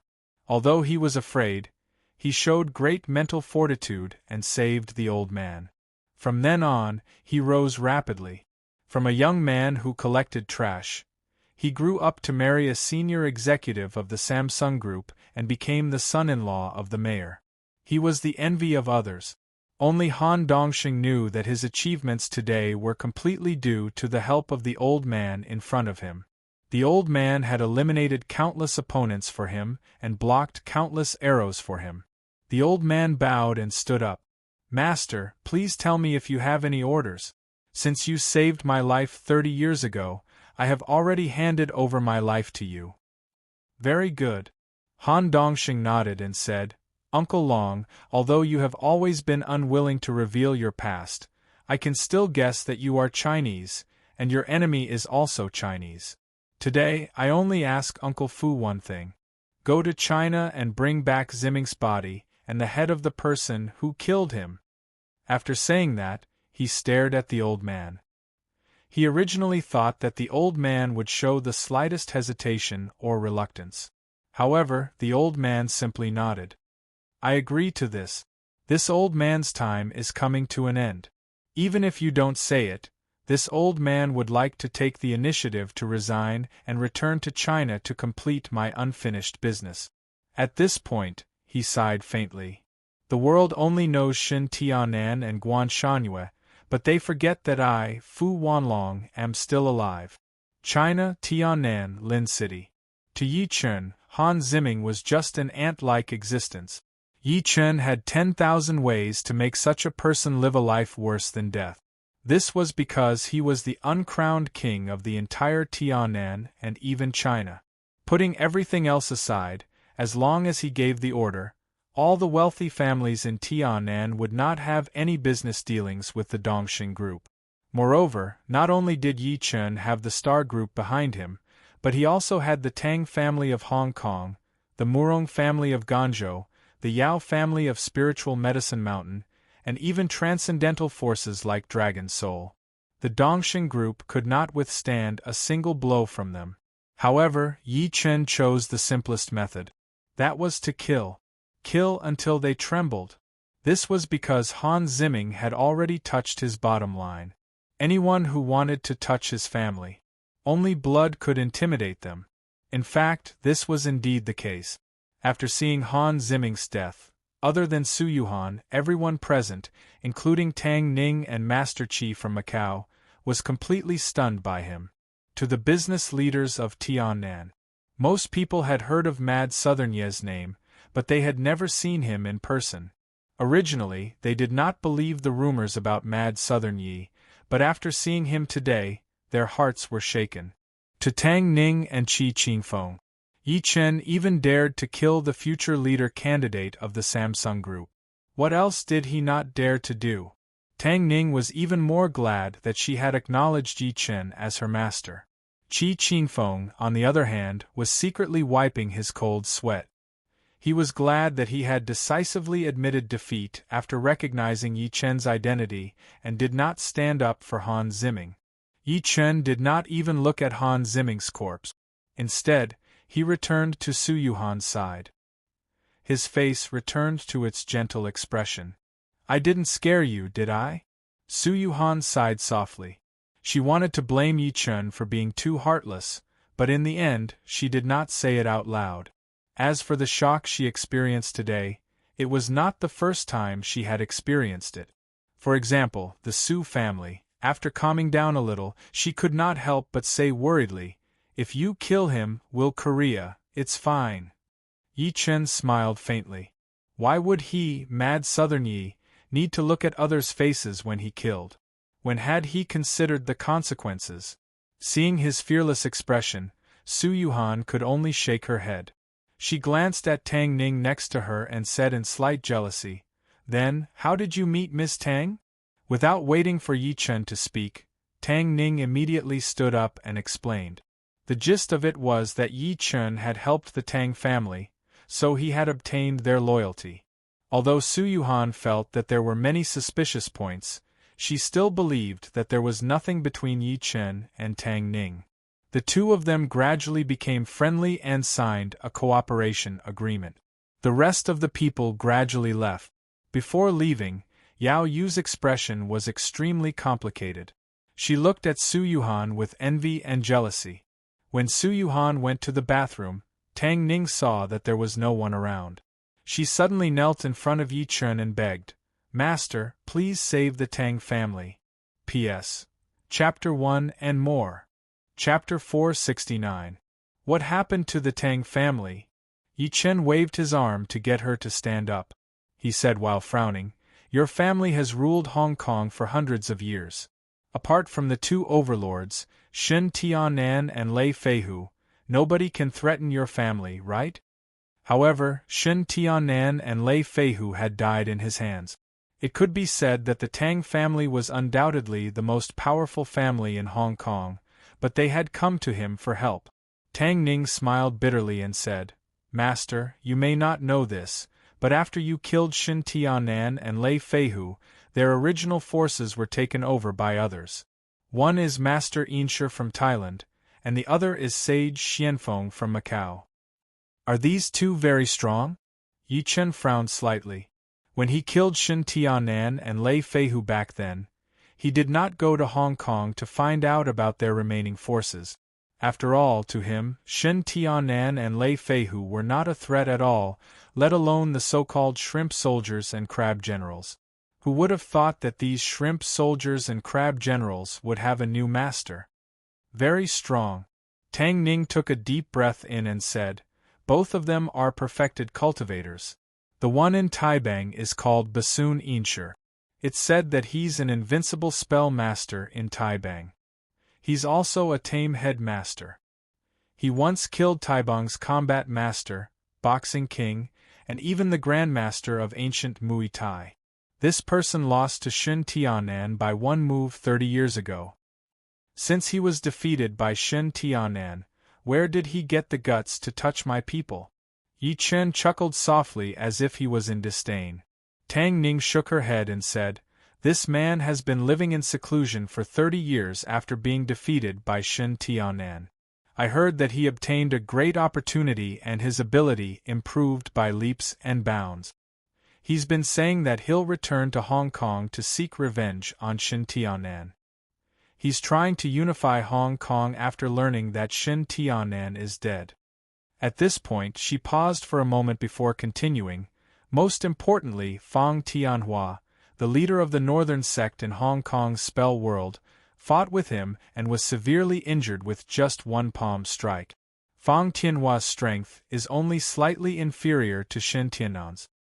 That's a talent. No wonder he's so confident. Yi Chen nodded lightly and asked, "What about the second person?" Just as Tang Ning was about to explain, Qi Qingfeng interrupted, "Master Yi, this sage Xianfeng has some connections with me. To be honest, he's my senior brother." Senior brother? Yi Chen frowned. As if sensing his impatience, Qi Qingfeng suddenly felt the pressure increase. He secretly wiped his cold sweat and said, "Xianfeng and I were once disciples of the same sect. Moreover, we were disciples of the late master of Macau and Hong Kong, Master Gigu. Because senior brother Xianfeng had evil intentions and practiced the sect's forbidden technique without permission, he was expelled by his master. Master Gigu is very famous in Macau and Hong Kong. It's not an exaggeration to call him a titan. He's as famous as Master Xiao Bai of Hong Kong. After Master Zhao's death, Hong Kong's spell community was divided into North and South," Tang Ning explained. Qi Qingfeng hurriedly nodded. "That's right. My master and Master Xiao are both existences who have reached the origin energy stage. My senior brother disappeared after being expelled from the sect. I didn't expect him to actually run to Hong Kong. My senior brother was an outstanding talent in the sect back then. Master once told us in private that my senior brother is extremely shrewd and is also the best at hiding his strength. If we were to fight, he might not be my senior brother's match." Origin energy stage? Yi Chen nodded to himself. Then, he looked at Tang Ning and said, "Since the Tang family has acknowledged me as their master, I'll head to Hong Kong to suppress these two people." "Wait," Tang Ning suddenly said, "Master, this matter is actually not the most urgent matter. The most urgent matter is that there's a problem with the Tang family's ancestral grave."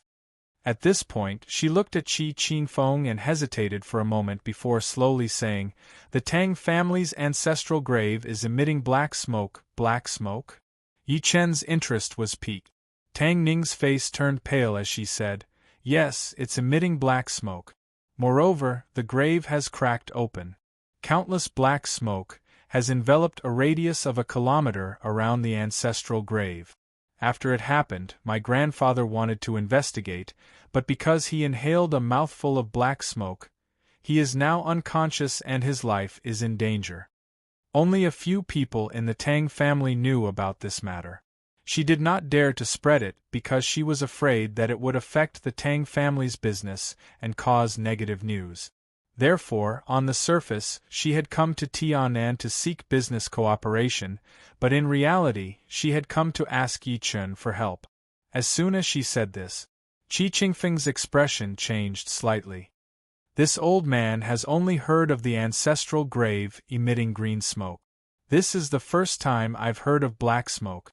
Halfway through his sentence, he seemed to have thought of something and immediately exclaimed, "Could it be corpse energy?" This thought flashed through Yi Chen's and his minds. Other than the murderous aura, only corpse energy was black. Coupled with the fact that it had come from the grave, it was most likely corpse energy. Yi Chen looked at Tang Ning and could not help but ask, "If I remember correctly, isn't the Tang family's ancestral grave in the mainland? I also hired a feng shui master to repair it. The person in the grave later turned into a zombie and was killed by me." That day, when Yi Chen went to Ba County to look for Kong Ming, who had refined the storage ring, he had encountered a zombie in the Tang family's ancestral grave. Later, Yi Chen had cut the zombie in half with a single strike of his sword. "Master, you don't know." Tang Ning shook her head and said, "The Tang family has a total of 2 ancestral graves, one on the mainland and the other on Hong Kong. The one on the mainland is only buried with one of the Tang family's ancestors. It can be considered a cover. The real Tang family's ancestral home is in Hong Kong. Only grandfather and I know about this. We were afraid that outsiders would find out. At that time, grandfather even invited Master Xiao to find the dragon's acupoint. In fact, this kind of thing was not a secret at all in the upper class. Even if it was traced back to ancient times, Cao Cao had also set up many decoy graves to confuse the world. He was afraid that someone would dig up his bones and whip his corpse. Miss Tang. Hearing the words, Master Xiao, Qi Qingfeng's face immediately revealed a look of admiration. Master Xiao is the best at finding the dragon's acupoint. Logically speaking, the feng shui treasure cave that he personally chose should not be wrong. Then why would your Tang family's ancestral grave emit black gas? I don't know either. Tang Ning bit her red lips and said, that ancestral grave has a history of more than 30 years. In the past 30 years, there have never been any problems. Moreover, our Tang family's business is booming. We haven't touched any feng shui, so logically speaking, there shouldn't be any problems. That's really strange. Qi Qingfeng was speechless. Yi Chen frowned slightly. He suddenly looked at Tang Ning and asked, by the way, where is Xin Xingye buried? I heard that he was buried on Tai Mo Shan. Tang Ning pondered for a moment and said, after Xin Xingye died, he stayed at home for a full 3 days before he was buried on Tai Mo Shan by Xin Tianan. The funeral was quite grand. All the upper-class people in Hong Kong attended. I don't think so. Before she could finish, Yi Chen interrupted her. Yi Chen narrowed his eyes, and a mocking smile appeared at the corner of his mouth. Xin Tianan really has a good trick to confuse the world. He had long known that when Xin Tianan went to the Longmen Convention to take revenge on him, he had also buried Xin Xingye in the corpse cultivation ground. He had even wanted to kidnap Su Yuhan and marry Xin Xingye. Such a shady business was completely shameful. How could he let outsiders know where Xin Xingye was buried with such fanfare? This meant that the grave on Tai Mo Shan was fake. P.S. Chapter 2. I've been a bit stuck for the past 2 days, so I haven't been able to update it well. I've already figured it out. I'll update it tomorrow. Thank you for your understanding and support.